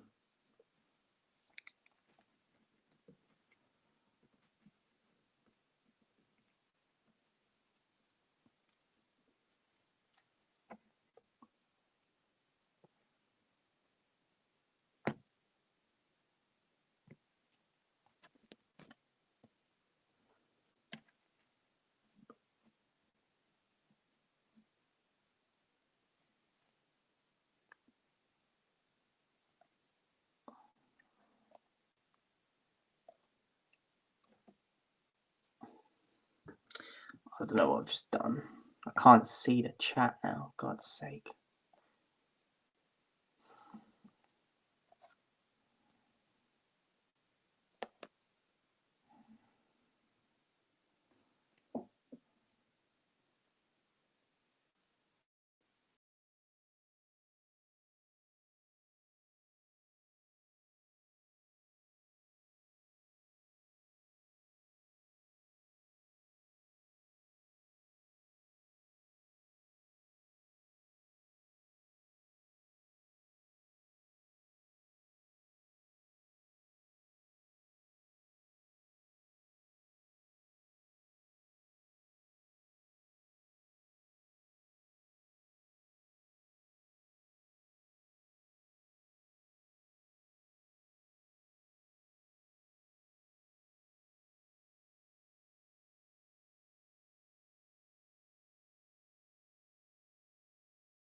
Hold on, what the fuck? What happened? He just disappeared?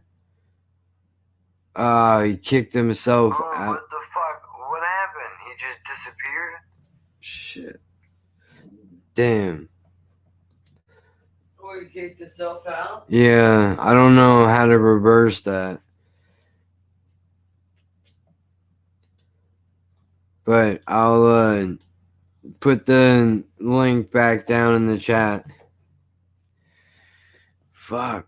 I guess I'll leave it like this for now. I'll be in the chat unless you guys think I should play something, but I don't want to have it playing if he's gonna pop back in. Fuck. I guess just in case he does, I'll leave it like this and I'll be in the chat, so I have to just do that like this for now. Oh, maybe not. Alright, cool. There we go. Alright, never mind. My bad. So I was saying, I've written down your topic, your suggestion, Demos. Appreciate it. Jarhead, I'm from a place called Reading. I don't know exactly the miles, but it's not too far from London. So that's where I'm from. But yeah, Jarhead, if you've got any topics for my discussion time episodes, I'd appreciate it. Shout out to Demos for his. I've written that down. Demos as well. I'm pretty sure you are, but I just wanted to check. Are you subscribed to my channel? I'm pretty sure you are. Just checking.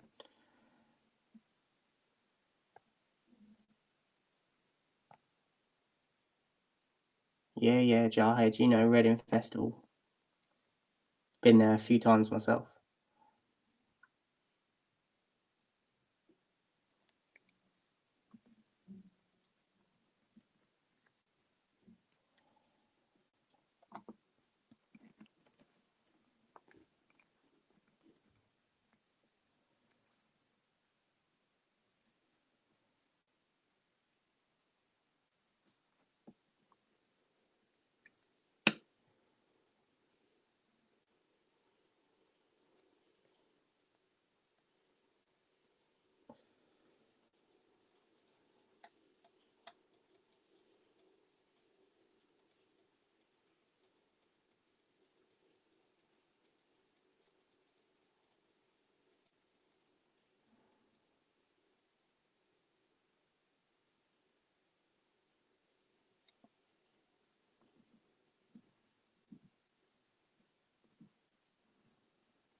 Yeah, that is right, Reading Festival, Jarhead, but you spelt it wrong.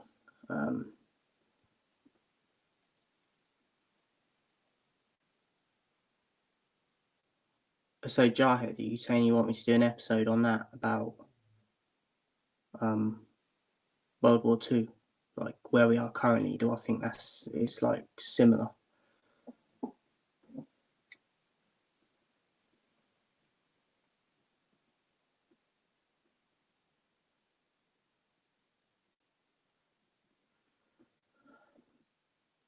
I don't know what Marxists are.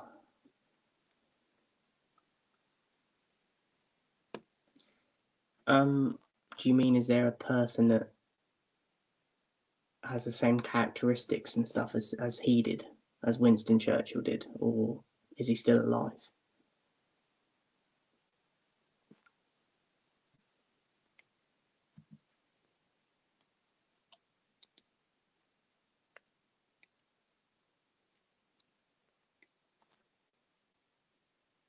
So, when it comes to politics, I'm not that clued up, so it's kind of hard for me to do episodes on that sort of stuff because I don't really watch the news like that.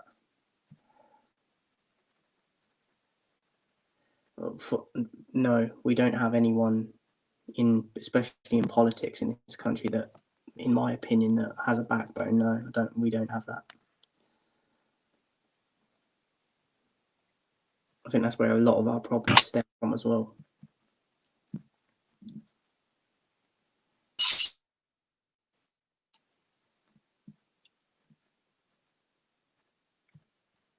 Like, I know a lot of you despise Trump, but the reason I don't have a problem with him per se is because I think he's actually got a set of balls on him that a lot of people don't have and that you need, especially if you're going to run a country, because there's going to be so many people in your ear telling you to do this and do that. And you've got to have a backbone and the balls to say no. And I think that he does that. Yeah, politics is what you make it, Jarhead. Politics is smoke and mirrors, mate. I'm not saying it's all lies, but politics is what you make it. I don't believe in these people that are put in power because they don't ever do any good for people apart from themselves.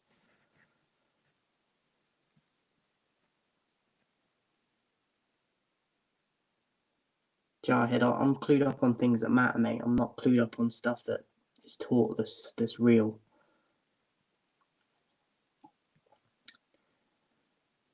I'm not going to apologise for liking someone. I don't know enough about Trump. I'm not saying I'm an expert on him at all because I don't watch that stuff, but I know that he don't give a fuck. And we need more people like that in powerful positions because too many of them live in this PC culture where you can't speak your mind. You can't be real.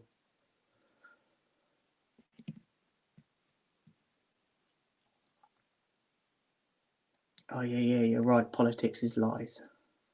That's why I don't mess with it, mate.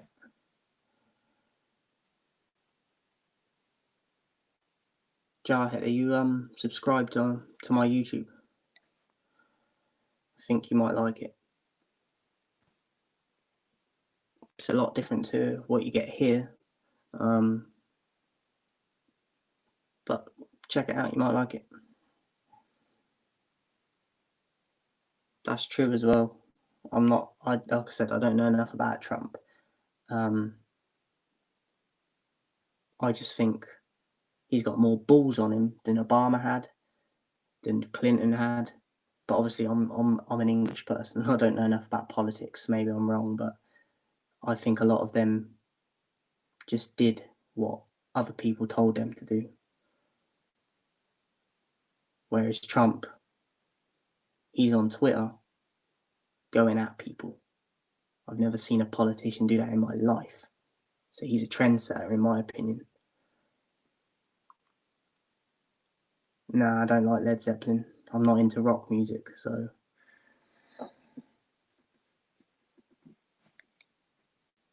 I like the odd occasional song. Like, I quite like the Foo Fighters. I like some of Nirvana stuff. But I don't listen to it that much. It's like the rare occasion that I do. I'm a rap head. I'm a hip hop head.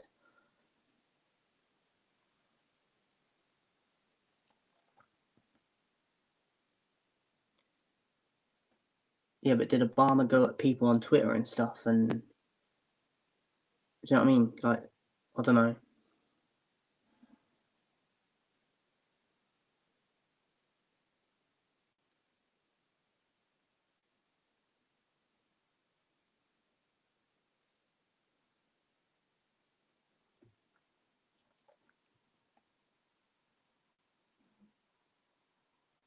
So yeah, so I'll just read out my list of episodes I've got to do on Discussion Times. If you want to add any more, let me know in the comments. So I've got lockdown, face masks, coronavirus, basically. Then we've got work ethic. When do you allow time off? How much time off do you have? And how much time off is too much? And then when do you think is best and the worst time to reach out to a friend that you haven't spoken to in years? So they're the three I've got to do. If you've got any more, let me know.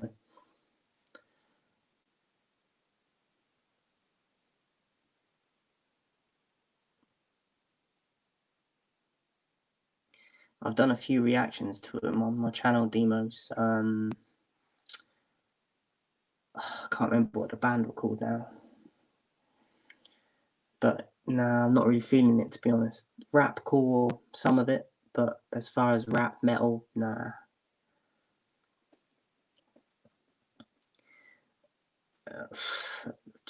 Jarhead, I've got 4 kids, mate. I've got my 4th one is about to drop, and me and my partner aren't together anymore. We are kind of civil, like we're not enemies, but it's not. I don't believe in marriage, mate, and I don't want to be with anyone else anymore. I don't want to be in relationships, to be honest, because it just causes too much shit. But I've got to make it work for the kids. But I do fall out with the partner a lot about it, so we're not together anymore. So you saying focusing on getting a good woman, having kids, it's a bit late, man. Like, she is a good woman in certain ways, but other ways, like, but I'm not. I think a lot of it is me as well. I don't think it'd matter who I was with. I've got so many issues and stuff that, like, commitment issues and that's not for me.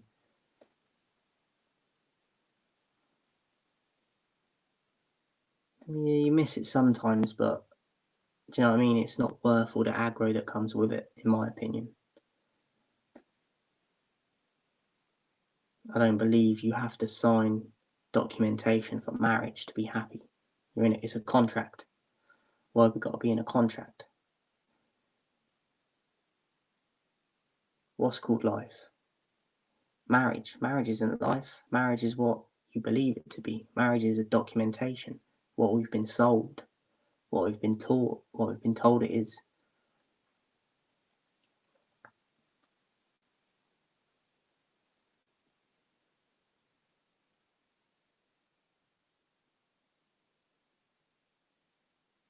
I have resolve, mate, but I also have my own brain. I have my own beliefs. I'm not going to be swayed to think something that I don't believe in.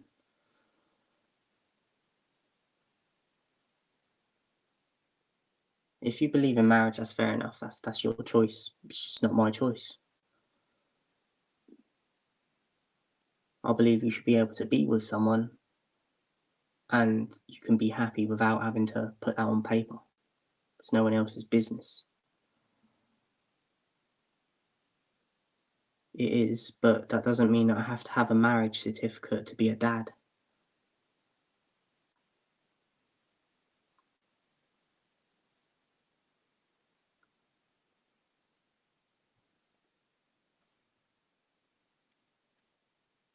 Yeah, and I believe that if I was together with her and we were married, that's not the best for us because of how much we argue and stuff. And do you know what I mean? So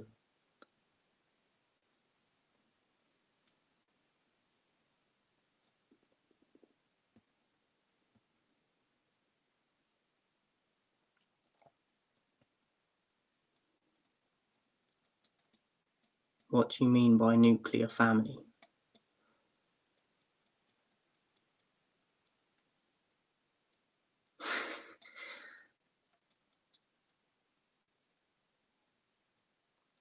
Dude, I gotta bring the dog down real quick. I know you're holding it down and everything is good, but I just wanted to jump back in and say I didn't forget. I'm still in the chat. Yeah, that's cool. Yeah. All right.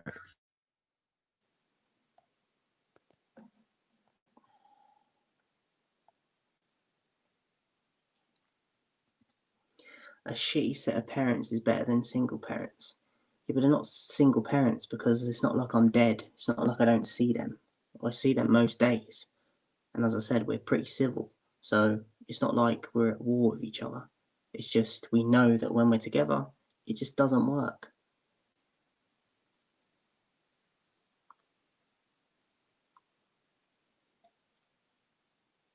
You say without it, shit gets complicated, Dimash, but I look at it the opposite way. Because if you want to get a divorce or you want to split, so many people end up in worse circumstances because one of you has to pay the other a certain amount of money. And then the other one, they take the house, they take the car and the kids, and the other one's left with nothing. Heartache. So I see it the opposite way.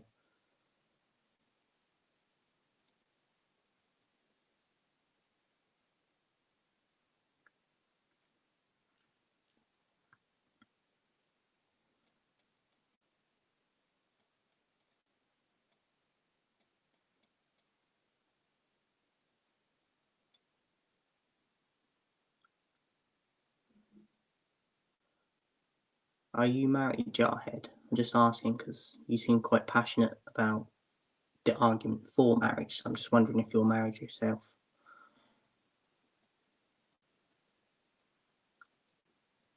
Demas, I know you ain't married, mate, because you got balls on your chin and on all your pictures.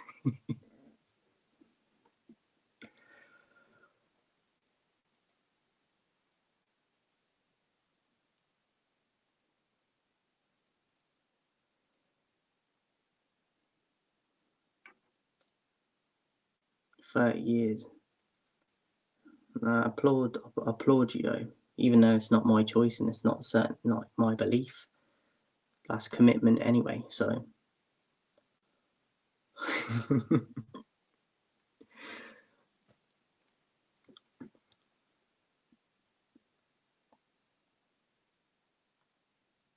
Wow.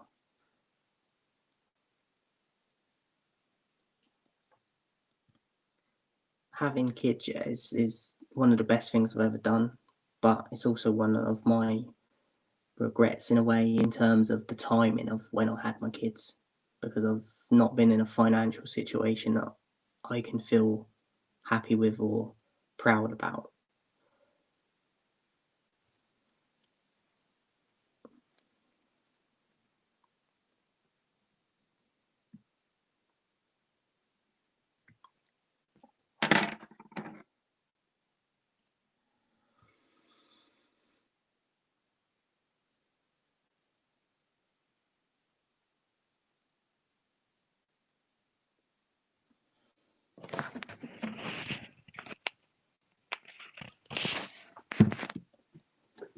Just going to the toilet.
So Demos said, what made me get involved with my ex? Well, just that attraction, and like we had similarities of interests and things at school. Yeah, man, we just bonded. But obviously things happen over the years, and paper is the commitment. Yeah, but you shouldn't need a piece of paper to commit to someone. If you're happy and you love someone, paper shouldn't come into it. Contract shouldn't come into it.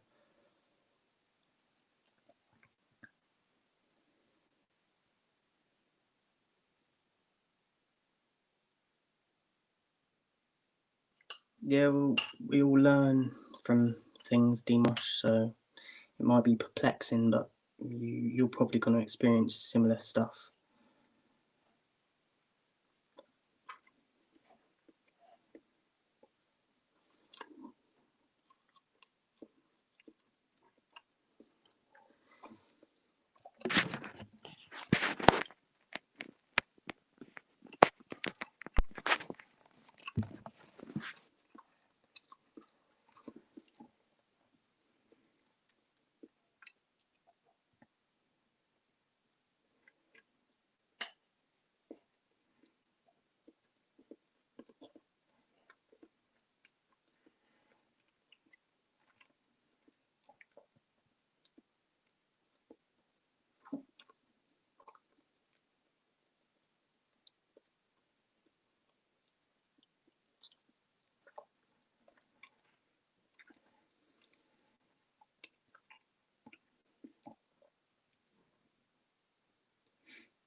Jarhead, what do you mean?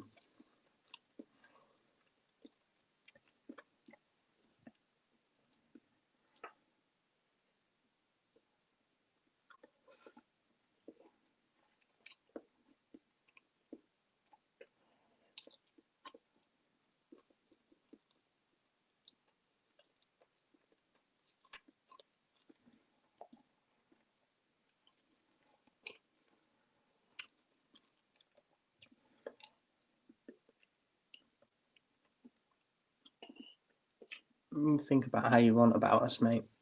You seem to be painting a picture that you're perfect. That's your right, I guess, but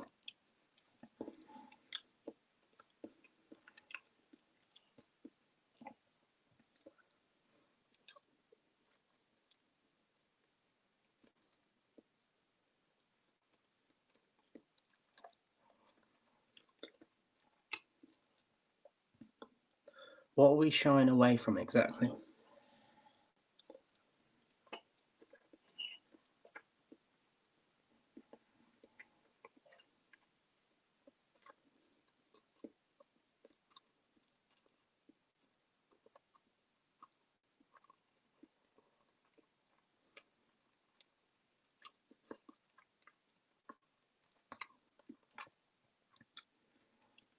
You can look at it how you want, mate. You don't know my life, so you can pass judgment on it, but you haven't been in my shoes, so.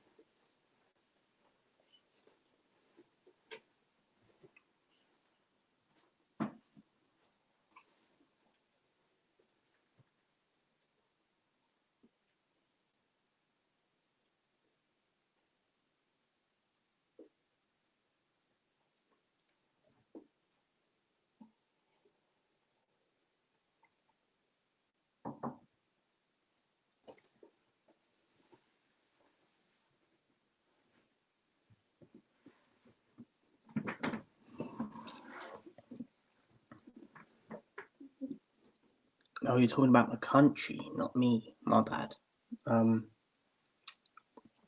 It's because we've got people in power, mate. that don't have a clue about life because they're protected. They live in gated communities. They live in higher up end housing and communities that they can't relate to the everyday people or lower class people. So, and they're all the people that are in position of power. So we're just at a loss from the gate.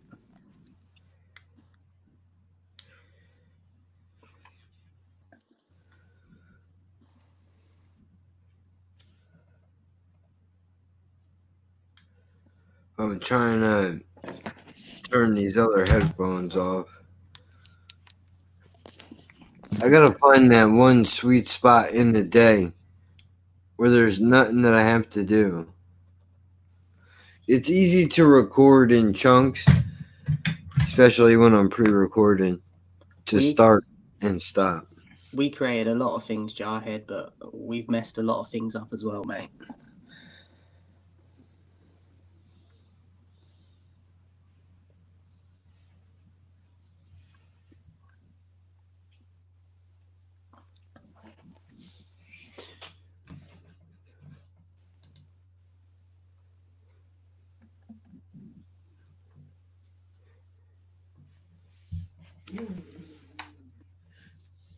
Yeah, but we probably we weren't involved and run a lot of them countries that we used to own. That wasn't by just good means. Do you know what I mean? That was by taking over people's land, and then, do you know what I mean? It's not what history tells us. It's a lot of bad shit that we did.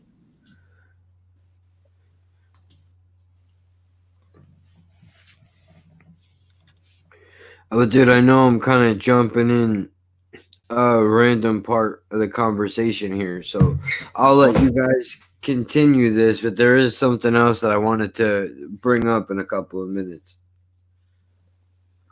I'm good to go whenever, mate. I was just reading the comments because I was obviously doing that while you wasn't there. Yeah, no, I appreciate it, but that's why I'm gonna get up one more time real quick. I gotta give the dog her CBD. I gotta take my own, and then I'll hop back on, and we can work this over.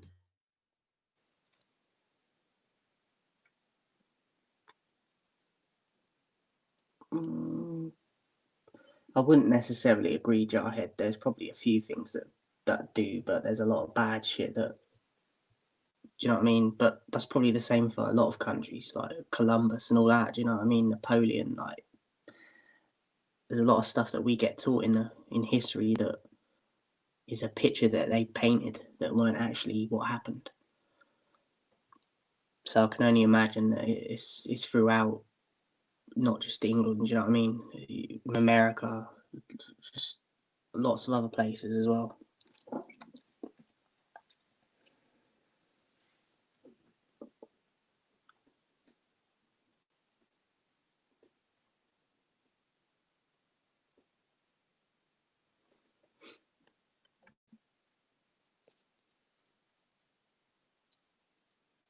Do you see this Marxist you keep mentioning? What is that? Like, I've never heard of it until tonight.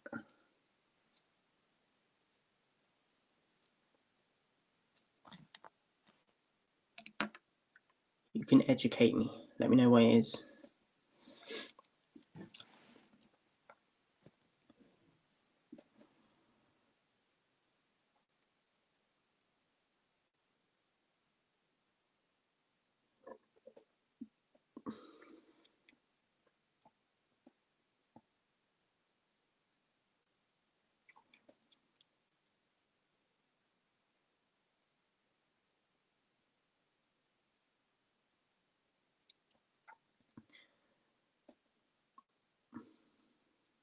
Mate, just not even communist and socialist countries, but okay.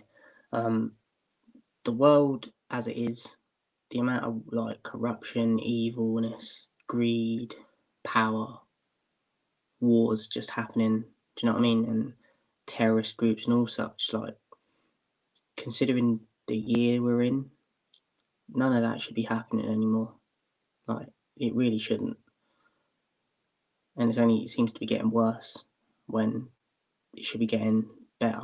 So it's just, this is why I don't watch the news and everything, mate, because it's just depressing.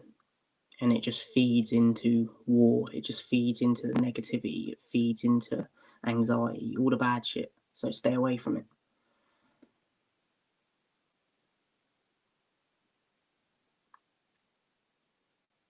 Yeah, I don't want to hear it, Demos. I don't want to hear it, mate. You can have darkness, yeah, but we're talking about every day. Like, it's too much.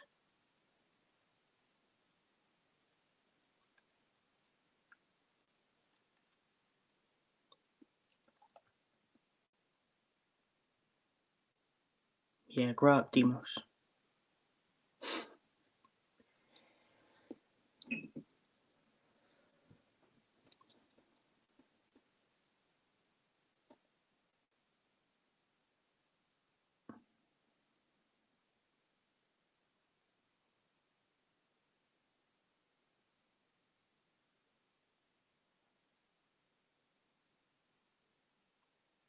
Jarhead, if you don't mind me asking, how old are your kids?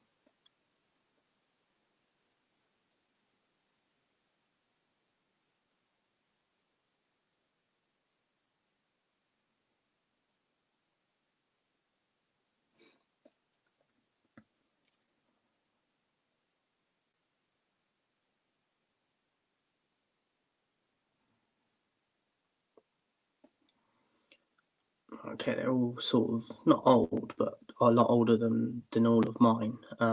When they were younger, with everything that was going on at the time, when they were like, say, below the age of 10, they still got a lot of that innocence and that. Did you have a lot of fear about the world that they were growing up in? Because I definitely have it for mine, because of like the whole brainwashing and the news and the gaming consoles and devices that just they're on all the time. And do you know what I mean? I have a lot of fear about where we're gonna be when they're my age, what they're gonna experience. And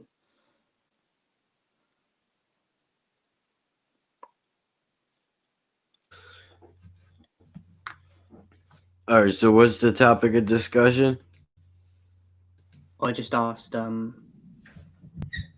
we was kind of talking about how, where we, like, the year we're in, with all the war and everything and all the negative shit that's going on, like it shouldn't be happening. Like, it should be getting better, not worse, considering like the year and that we're in.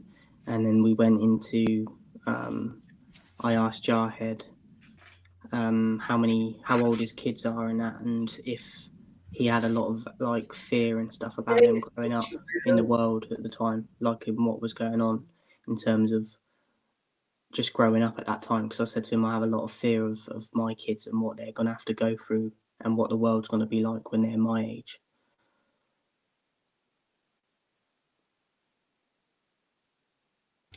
Oh, okay. So I was actually gonna bring up something weird that happened. Was obviously, I'm only mentioning it because it passed now, but my birthday was yesterday, and I got a fucking text message from somebody that I was not expecting to get a message from, and I'm not really sure how to proceed. I mean, I'm not really gonna do anything, but oddly enough, my father texted me yesterday for Holy shit. the first time ever in my entire life. I'm 36, dude. This motherfucker just fired up his first text basically yesterday. Well, technically not the first. The first was that my grandmother was dead, but Well, no, it was a blank address to go to the meeting house for one of the funerals. yeah. So I thought you might have a unique perspective being a father, right? I don't know this dude. I don't know why he made the decisions that he has made, or what this means, if it means anything at all. Maybe it's nothing. Maybe it's reaching out. I have no idea. Like, was I supposed to respond back to that and go, Thanks, man. Appreciate it. You know, now we're best friends. Yeah, surprised he knew your number. Well, I don't remember how he got it from me. Yeah, That's my what I was brother. going to ask. I was going to say, was you aware that he even had like details about you to get in contact? I mean, I only recently even picked up his phone number. It's fucking like, dude, this is so normal to me that when I tell people this and I see this reaction, it kind of bothers me how normal this is for me to say and watch people be like, man, that fucks my entire day up. But it took me years to get past it. I'm finally past it. I'm not mad anymore. I mean, only sometimes if I bring it up. But I mean, dude, I don't know what to do with this now. I just said thank you and that was it. I left it at that. Other than that, I've only recently, like within the last 6 years, started going to his house for Christmas, and I will see him then. And if it wasn't for me forcing you to go the first 2 years that he invited you. Yeah, but I don't know why. I don't know why now he decided to do it. He could be sick. Or, you know. Or maybe it's whole because corona. this makes me think about my clock. Fuck his. This makes you think about mine. Am I gonna die soon? Is that why this motherfucker is doing this now? Like, don't jinx me, you motherfuckers. Stay away from me, then, man. I don't know. Where do you land on all this? You don't have to go into detail, but like, what was he just reaching out to you? Like, what was the context of, like, what did he say? Like, you don't have to go into it. I'm just thinking. No, that was it. He literally just said out happy birthday and a bunch of fucking emojis, which I was surprised that he even knew what those were. Never mind the appropriate ones to use. Are you sure it isn't his wife?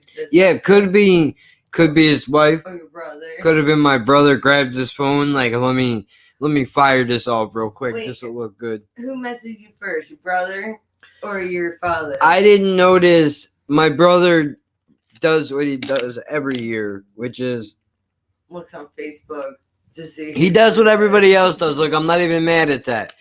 He looks up. He gets a reminder every year from Facebook when my birthday is. I'm not mad about that. Everybody does. We all got lives, especially he's got 2 kids, working jobs, you know, all kinds of shit. I don't expect anybody to remember one specific day out of the year, but he wrote on my timeline, I think at like 5 o'clock. I don't know when the text came in.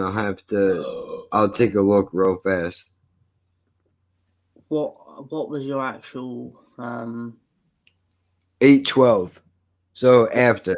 What did you want to know? Alright, so your brother was talking to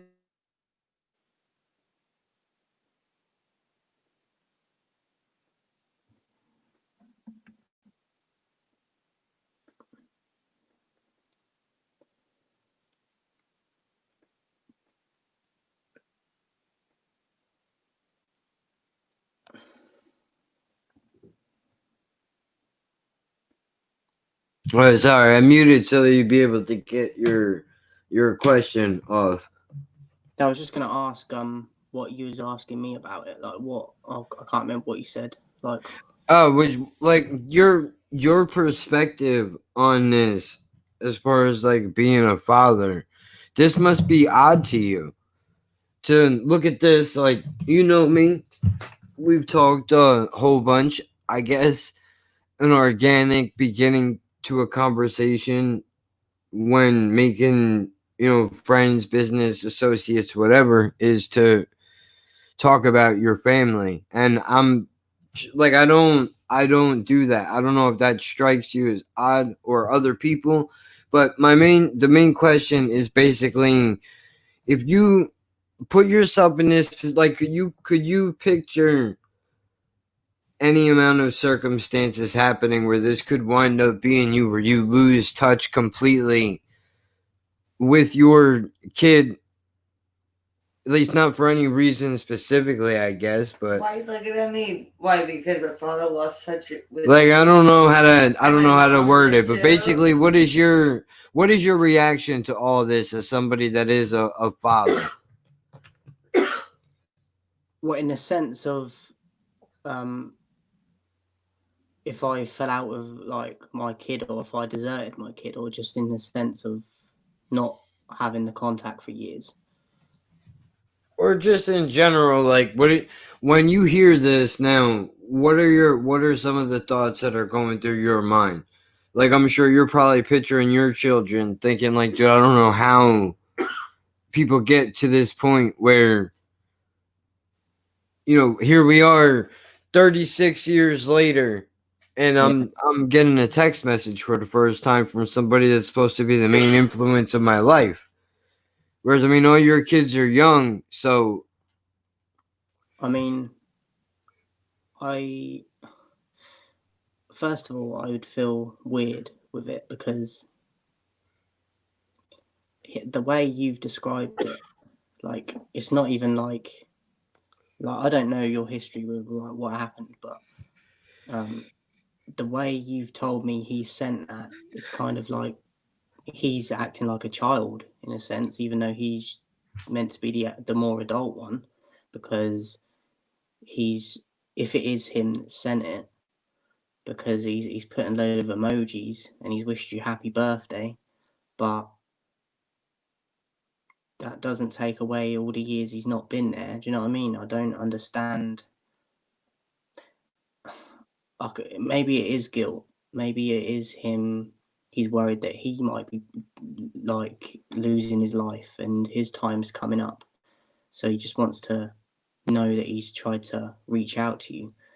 But I don't think the way he's gone about it is right, because him messaging you like that without any sort of I'm sorry for everything, or do you know what I mean? Like, that's weird to me. If I was him and I was in his shoes, I'd probably want to reach out, but I probably wouldn't do it like he's done it. I would be like addressing what happened, why we haven't seen each other for so long, why I left. Do you know what I mean? Not just come in straight away, slam open the door and be like, happy birthday.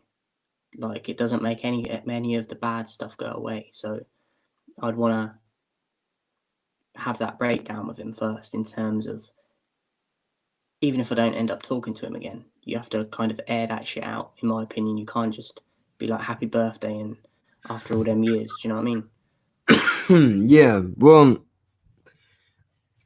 if I know this dude, like I think I do, which is in a very limited capacity, I don't view this as an olive branch to a conversation. I view this as like, oh, all right, well, hey, it's your birthday, happy birthday, whatever. Like, now, that's just the thing that I'm supposed to do, so I did it, and that's it. It's just odd.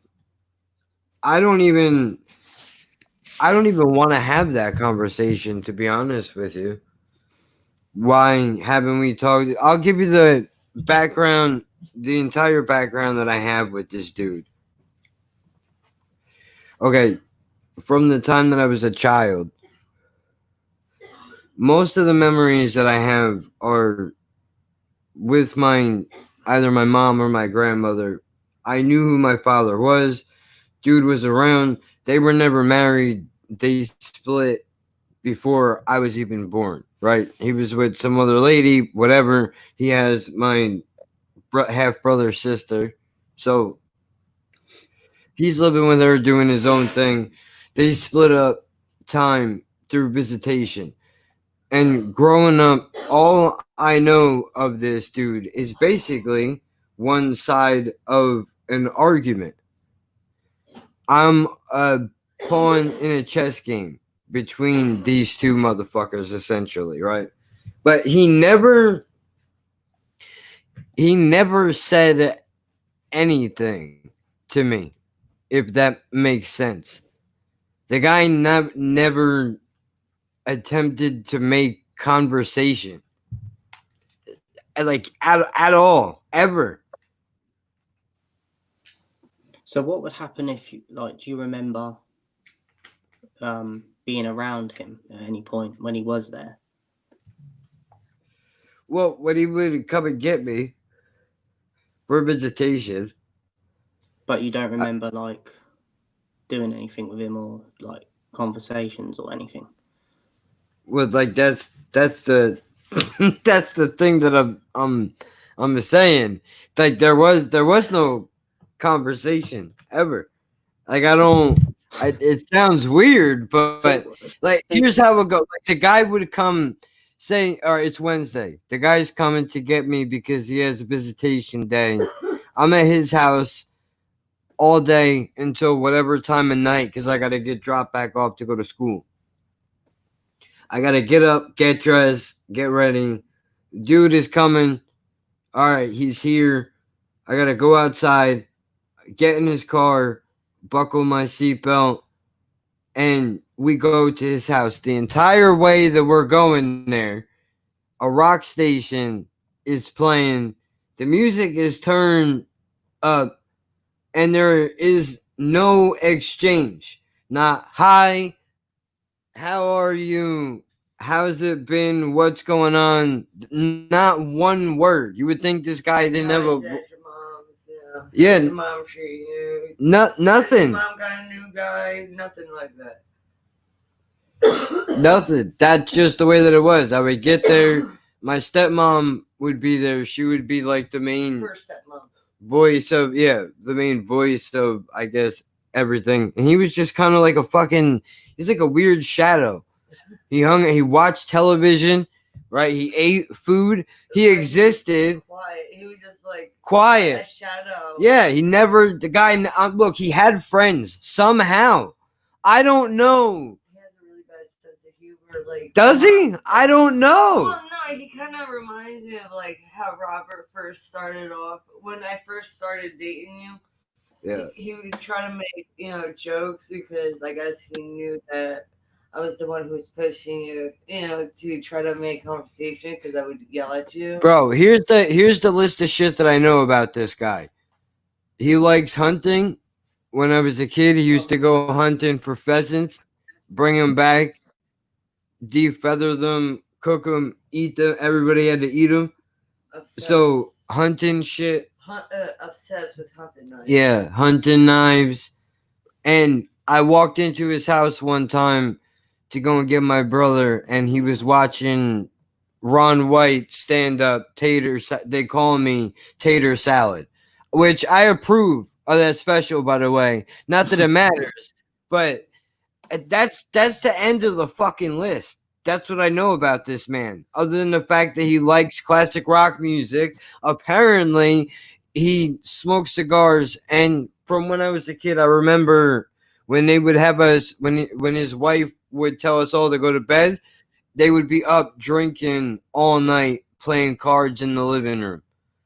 But that dude just, I guess he talked to people. He just stayed quiet in his own head. I don't know. Or maybe he just doesn't know how to talk to his own kids. Yeah, I don't know. I've seen the man carry on conversations with other people, and it's like I'm looking at two different human beings. Because I have watched the interaction between you, Peach, and Kalina. Although, And- to be fair, And you guys all get talked to, but you can see who gets a little bit more little jibber jabber from your dad. But your dad is still he's socially awkward even with them standing there looking around, not even looking at them. He at least tries to look at you. yeah, even though but that why? he- Don't, dude. Don't look at me. What are you doing? Stop it. You're going to make it weird. I guess that's Weirder. because, your grandparents used to say that you're a spitting image. Yeah, that's very comfortable. You don't even speak to a man, and everybody that I meet in the family is like, bro, you look just like this dude, or you sound just like him. Really, I wouldn't know anything about that, but it's cool that's what you're telling me.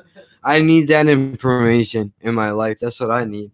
Fucking. At least he's trying to make an effort. Hold on, go ahead.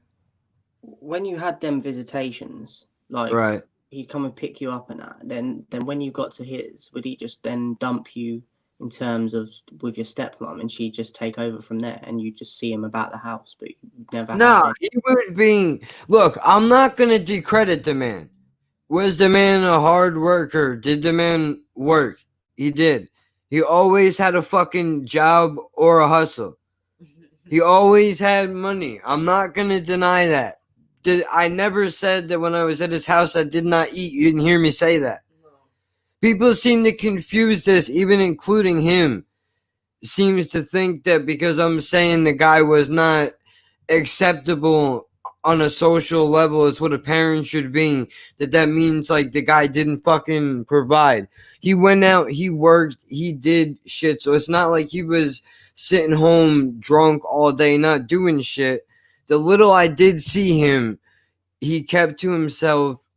He watched TV maybe because he was working fucking all day and didn't have the energy to put into being a fucking full-time father. Whatever the situation is, I don't know, but that's it. Like he didn't know. I just don't understand. Like he. Oh yeah, plus to make it worse, dude, I'm the first child of his and I'm disabled. Where the other two kids of his, something's wrong with them. There's no doubt. You can look at both of them and be like, clearly there's something not right. Like all three of you are related, but I'm the only one that has disabilities like on paper. So there's also that floating around in my head too for a long time of, oh, maybe there's no relationship because I'm different, because I always looked at it as he connects with my brother and my sister and not with me. And then I come to find out like 8 years ago that just because I seen him talking to my brother and sister, I automatically associated that with the fact that they had some type of relationship, but really they never did. He didn't have one with them either. I just assumed it because they lived with him that they had one or they were closer, but they never really were. Like he takes the time to play with their kids and do shit like that. He's 100%. He skipped father and went right to grandfather. Like that's his role. That's where he should have been the whole time. He just needed some bitches to take care of his seed. Yeah. Until the grandbabies came. Yeah. Fucking, I'm sorry. I don't even remember what your question was. I'm kind of, spilling my fucking family history all over you here. No, I was just gonna say I don't understand why he even thought to get visitation rights, and then Dude, doesn't I'm spend sorry. time. I'm sorry to cut you off, bro. None of this makes sense. If I need to find out if this is true or not. Because supposedly, And it makes sense. You got bipolar. yeah. Here, wait. Don't. I'm put bringing it over Okay, here so you don't okay. bring it over. Okay. Apparently, I was emancipated at 16 years old, which means, in the eyes of the court, in the court's eyes of the state of New Jersey, I am taking care of myself. Like I don't have a father written in my records anymore. I have to look into that to verify that to be true. But my mom told me the guy emancipated me when I was 16 because he didn't want to pay for college, right? If he did, I understand. It's not like I was going anyway.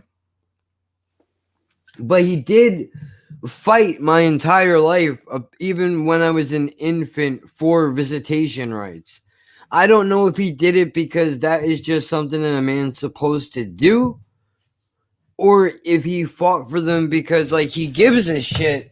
It's just that he's personally not capable of expressing those feelings. From what I understand, apparently his father walked out on him. I don't know that to be a fact. This is all mystery work, dude. I don't know anything about the guy, but just going off of rumors and shit. That's a problem in itself. I know you said it's rumors and that, but if his dad walked out on him you know what I mean? He had the opportunity to change and break that cycle with you, and he just repeated the process that he went through.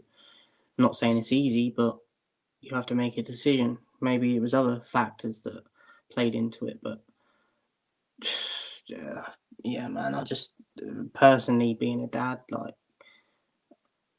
that sort of person. I know everyone goes through different struggles, but I can't understand that way of thinking. Regardless of what you're going through, like your kid should be your driving force at any level. Do you know what I mean? So it just seems a bit alien to me. I can't. Yeah, but that's not good enough. That he was tired. We all get tired. Doesn't mean that you desert your son or your daughter or whatever the case may be. Being tired does not excuse for deserting your kid. Right, like, dude, Or even the if fact you don't want to pay for college, that's bollocks. bro, even if he would have just at some point came up to me and been like, listen, man, I don't know how to interact with you. Believe it or not, I've never been a father before this, so I don't know how it's done. Nobody taught me. There's not a book somewhere that you can buy that says, here's what happens after you dump a load in a girl, and then clearly this was a mistake, but now you got to live with the consequences, and Because it's too late. how to have a conversation with the thing that is the after product of the relationship. It shouldn't exist in the first place. There's no Barnes and Noble's hard copy of that. But I mean, I understand it's not an easy thing to do. I don't get it. I don't get it, dude. I don't know how you even would look up, if any of you guys in the chat, if you would know, how can you, do you just look this shit up through family records? Like, but you're in England though, so your rules would not necessarily apply to our laws, so I There's- couldn't even. There should be a way for you to look it up.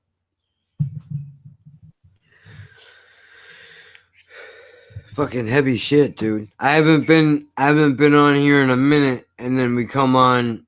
It always happens. Like we'll start. Majority of it might be happy, but we always go into this fucking dark corridor.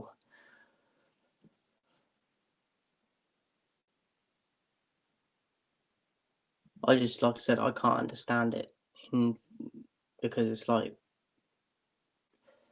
the total opposite to what I'm like. Do you know what I mean? I'm not trying to say I'm a perfect dad. I'm far from it, but what you've told me of him just is completely alien to me, and I just look at it as, regardless of struggles and that, like, it's a weakness. It's being a coward. It's running away from a responsibility. The only thing I would say is that the only time I would agree that, like, you shouldn't really be seeing your kids and whatnot is if you're like medically unfit to, and it's dangerous, or yeah, that, like, do you know what I mean? Like, there's got to be a good enough reason for it. The reasons that you've told me that he had. Well, bro, to be fair though, there's a single memory that sticks out in my mind, and I'm gonna bring this up because I think it's important. Maybe this explains it, maybe it doesn't. But I don't know if he was the type of dude that just kept shit in, but I remember he had back surgery. He had discs removed out of his spine. I think he had his whole lower lumbar, all of his lower lumbar discs removed. And I remember going over to his house, and he was sitting at the kitchen table, and he was just stuck in a chair. His arms were out so he can grab shit on the table. He was sitting straight up, and he just didn't move. And there was a bottle of pills within reach of him to grab them. And it was, he never showed any emotion, no pain, nothing. So I don't know, like, if he's, like, clearly the dude was in pain. Like, you could see that he was hurting, but he wouldn't even He was show that. He was stubborn. Yeah, It's tough. that's where I get, I think, some of No, you my you shit. get your sternness from him, and you're hard headed. But I don't know, dude. It's wild. Yeah, man. I don't know how I deal with that. Like, But look, if I was in his shoes or your shoes, but I definitely feel like I wouldn't have done it how he did it in terms of messaging you like that. dude, I just hope this November they legalize fucking weed, and if by Christmas it's legalized and the law is passed, and we do wind up going over to other people's houses, even though with the corona, I don't think I'm gonna be visiting people this year. We really don't go out in the winter. Yeah, Because just of our immune system, anyways. yeah, but that's a personal preference. I was thinking about not going to, and this could also maybe be a discussion time topic. I was thinking about not going to people's houses for the holidays, even before the corona. Like, I was like, you know what? I think I'm like 1 year away from just mailing it in and just telling everybody, like, listen, I don't want to. It's not personal. I can't do it anymore, man. You know what I mean? Like, don't get me wrong. I like seeing all of you. I would much rather stay home, cook a lasagna, Mate, I'm bake exactly a the turkey, same. and watch fucking Die Hard or something, man. You know? Just I'm exactly the same, and I'm probably closer to some of my family than you are with yours, but I'm still like that as well. Like, I might go to theirs for a few hours, but I'm always like the first one to be like, oh, I think I'm gonna head home. And they're like, we got a party and all that. And I'm like, yeah, I'm just gonna go. Dude. I just not that sort of person. You know what I mean? I've never really enjoyed going out to parties or anything. Like, it's just a bunch of noise. Like, you're either sort of extremely like towards having a good time and drinking and smoking and everything. You might be in the middle and enjoy doing a bit of both, or you're on the other side where it's not for you. And I've always been that person. It's just, obviously I've got drunk and that in the past, but like, it's never anything that I've been captivated to go and do every week, or even like, I don't drink at all. I haven't drunk for years, and I haven't smoked for a long time either, because it's just never something that's like shouted out to me that I need or that I crave, or do you know what I mean? Well, bro, I'm a social animal, dude. I think at my core, even though I'm an introvert, I think I am more social than I realize, because drugs like heroin and cocaine, those drugs make you withdraw yourself, right? Away from other people. Where drugs like alcohol, weed, they're more social drugs. You want to be around other people when you do them, usually, because you have a more of a fun experience when you share it with the other people. But do you? Because the majority of the time, for what I've experienced or witnessed, alcohol just causes fucking problems between people. Well, alcohol does, yes. I've seen, look, 100%, no question. If 10, take 20 instances, 10 of them, everyone is drinking, 10 of them, everybody is smoking weed. I'm not saying in all 10 guaranteed everybody's going to fight when alcohol is involved, but it is 75% more likely something is going to happen when alcohol is involved, versus maybe 1 out of the 10 times maybe there's an argument with the weed. It's completely, you can even feel it's a different energy in the air, completely different. I don't know what it is about alcohol that kind of, it almost awakens the competitive primal nature in human beings. And I think as well, I just thought that as well, like, I've never really had the taste for it, but I grew up seeing certain things of like family members, like just losing their shit when they've had a drink, and I think maybe subconsciously that sort of worked its way in my mind as well, because I'd be like I remember things of them doing it, and I'd have anxiety and fear of seeing a family member do something stupid when they're drunk, and do you know what I mean? And I think that probably consciously played a part, and that's partly why I don't drink as well, because of it. Just, do you know what I mean? It worked its way into my mind that way as well. Well, bro, I'm glad that I got my drinking out of my system in my 20s, dude, because I was a fucking mess. I was a mess. Like, don't get me wrong. It's not like all day, every day I was drunk or anything crazy like that. That's not what I'm saying. But, you know, when I did drink, I went heavy because I wanted to. Like, I knew my limit. I wasn't getting sick every night, but it was enough to where it was like, all right, dude, we gotta fucking calm down with the partying, man. Like, this is not the thing to do. But I drank enough in my life where I've gotten it out of my system where I could, if I could have it my way, I would have a drink maybe once every few months. And when I say a drink, I'm talking about maybe a few shots of Hennessy on ice, and that's it. Like, nurse that for a few hours, and when it's gone, that's it. I'm not even getting hammered anymore. Just, I'm done with it wears out its charm, dude.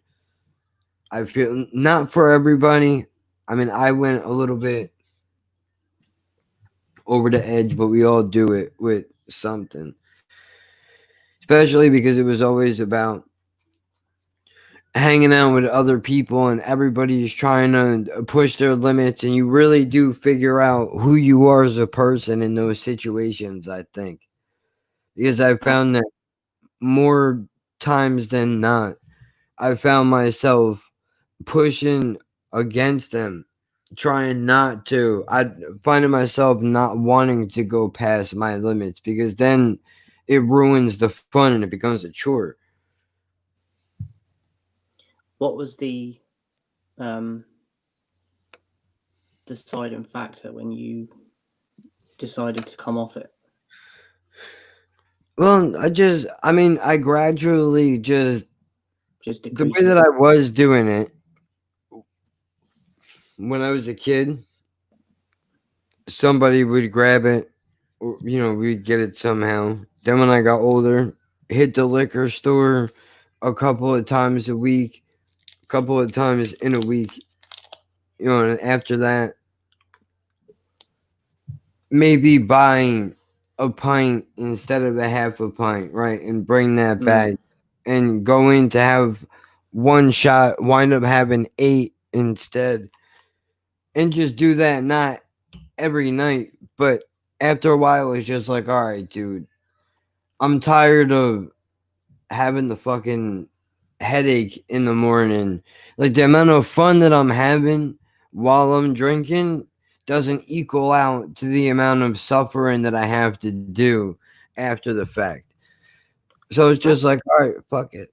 That's what I don't understand with people as well. Like, especially the job that I do, is you see a lot of like people coming back every week, and I think maybe they're accustomed to it now and they don't really get the hangovers and that, but surely not. Like, and the people that maybe even do it every couple of weeks, like I understand from having hangovers myself. I just don't understand the logic of, like you said, why do they keep continuing to do it? Is it really worth how shit you feel when you're actually the next day? Do you know what I mean? I don't understand how people keep going back to it.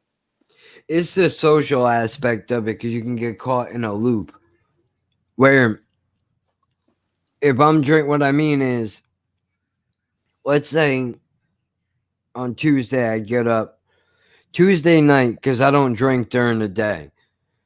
I just unless it's a funeral or a wedding, I don't drink during the day. That's a fucking rule.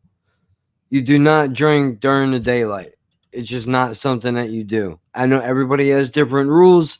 That's mine, right? So, fuck. I'm sorry, I got hung up on that. I forgot the point that I was trying to make.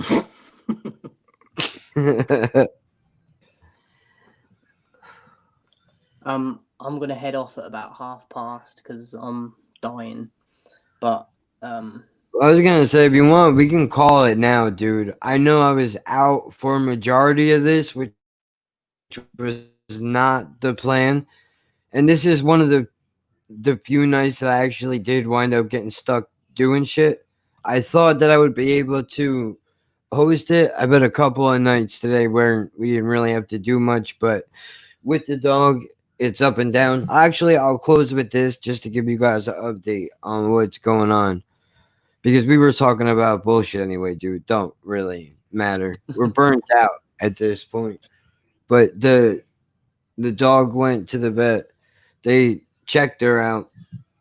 She's old as fuck. We already knew that. That's the diagnosis. She's got some kidney issues. They're not functioning the way that they used to.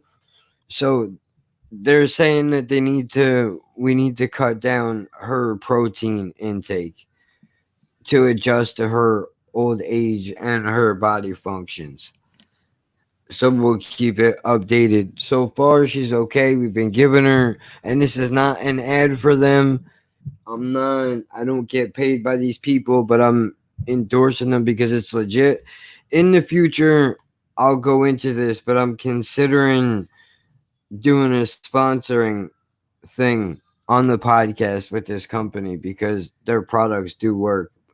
We've been giving her the CBD oil, and it seems to really help her, dude. It gets her energy up, so that works. Outside of that, I guess that's it. Look, we'll have to do this again. I'm working on shit. I know I've been all over the place. I've been taking a break and all of that, but we'll get back into this, dude, and we'll do this stream properly again. I know you said sometime in the middle of the week, so pick a time. do maybe do next week or something. I can still do sometime this week. It's just not tomorrow, but well, it's Thursday, so it is tomorrow technically now. But it's my daughter's birthday, so I'm going to be doing that all day and got to be up early for that. So anything after that, really, for this week. But if it's easier, we'll just do something next week or week after, man. I know you're busy, so. That's all right. Yeah, whenever you want to do it, dude. Happy birthday to her. After Thanks, that, if you want to do it, we'll figure it out. Just hit me with a day and a time, and I'll let you know if I gotta change it. All right, sweet. All right, dude. And also, real quick, I know you did. I watched the "Give It to Him" reaction you did for the lock. I love that. That you were singing along by the end of the song. That's the shit, dude. There's certain songs, like, even if the verses are complicated, like the hook might not be, and that was one of the ones that you just pick up, like, from the get-go. I felt like after hearing it once or twice around on the hook, like, it's not complicated to remember, so I just got kind of lost in it. Right. Well, I know I sent you the cook up. That's a Chic Luch track, but I think it has Jadakiss on it, Dave East as well. There's there's 3 members in the band. Giving our heads up. See, I thought YouTube Styles P's one, a minute. Don't work. Sorry, real quick. He said give them an hour. All right, so I'll put out on my Instagram an hour before we go live because apparently YouTube notifications aren't working much anymore. So I'll make sure to do that. Appreciate it, Demos. But go ahead, dude. No, I was just gonna say is Styles P's one of a minute. Yeah, Styles P, Chic Luch, and Jadakiss. Yeah, because I don't know, I must have heard it. Maybe you told me before or something. Because I knew Jadakiss was on it just from his voice, and then I thought one of them was Styles P, but I wasn't certain. But I said it in the reaction, and then I knew there was another guy, but I knew I didn't have a clue who the other guy was. So, dude, there's 2 tracks that I definitely want you to listen to, including the cook up one that I sent you, and I'll I'll send these to you now. One of them is a Styles P track called Red Eye, featuring Jadakiss, Yeah. and the other is a Sheek Louch track called, I think it's called Cold Nights and Charlatans. It's his track solo by himself, but it will give you a good sense of each of their rhyme styles so that you'll kind of know what to expect when you listen to them. I know you've spoken about Styles P before, like you've played certain songs on here before. I remember. Would you say he's your favorite out of the group? Like, overall? 100%. Him and Sheik are like neck and like, dude. What I really like about the Lox is the fact that each member of the group brings a unique perspective to the group. Like, Yeah. Styles P is more focused on. He was more focused on gangster shit in the beginning of his career, but now you've watched him go from felonies, prison, getting arrested, going to jail, to opening juice bars and talking about making legal money and smoking weed legit. You know, like, that's a beautiful thing to watch, right? And then, of course, Jadakiss has always had commercial appeal from day one, always. And then the thing about Sheik is, if you people forget about him a lot, bro. Nobody really brings him up. But go back, and I don't know when the last time you listened to It's All About the Benjamins was. Oh yeah, that rings a bell. Go back and listen to that track now. Sheek Louch ripped that song back then. Also, another great track. Write this down for your reactions. This is one you should do immediately. It's Biggie When He Was Alive, featuring the Lox. Last Days. It's off his last album, Life After Death. Okay, cool. That's a fucking, bro, that shit.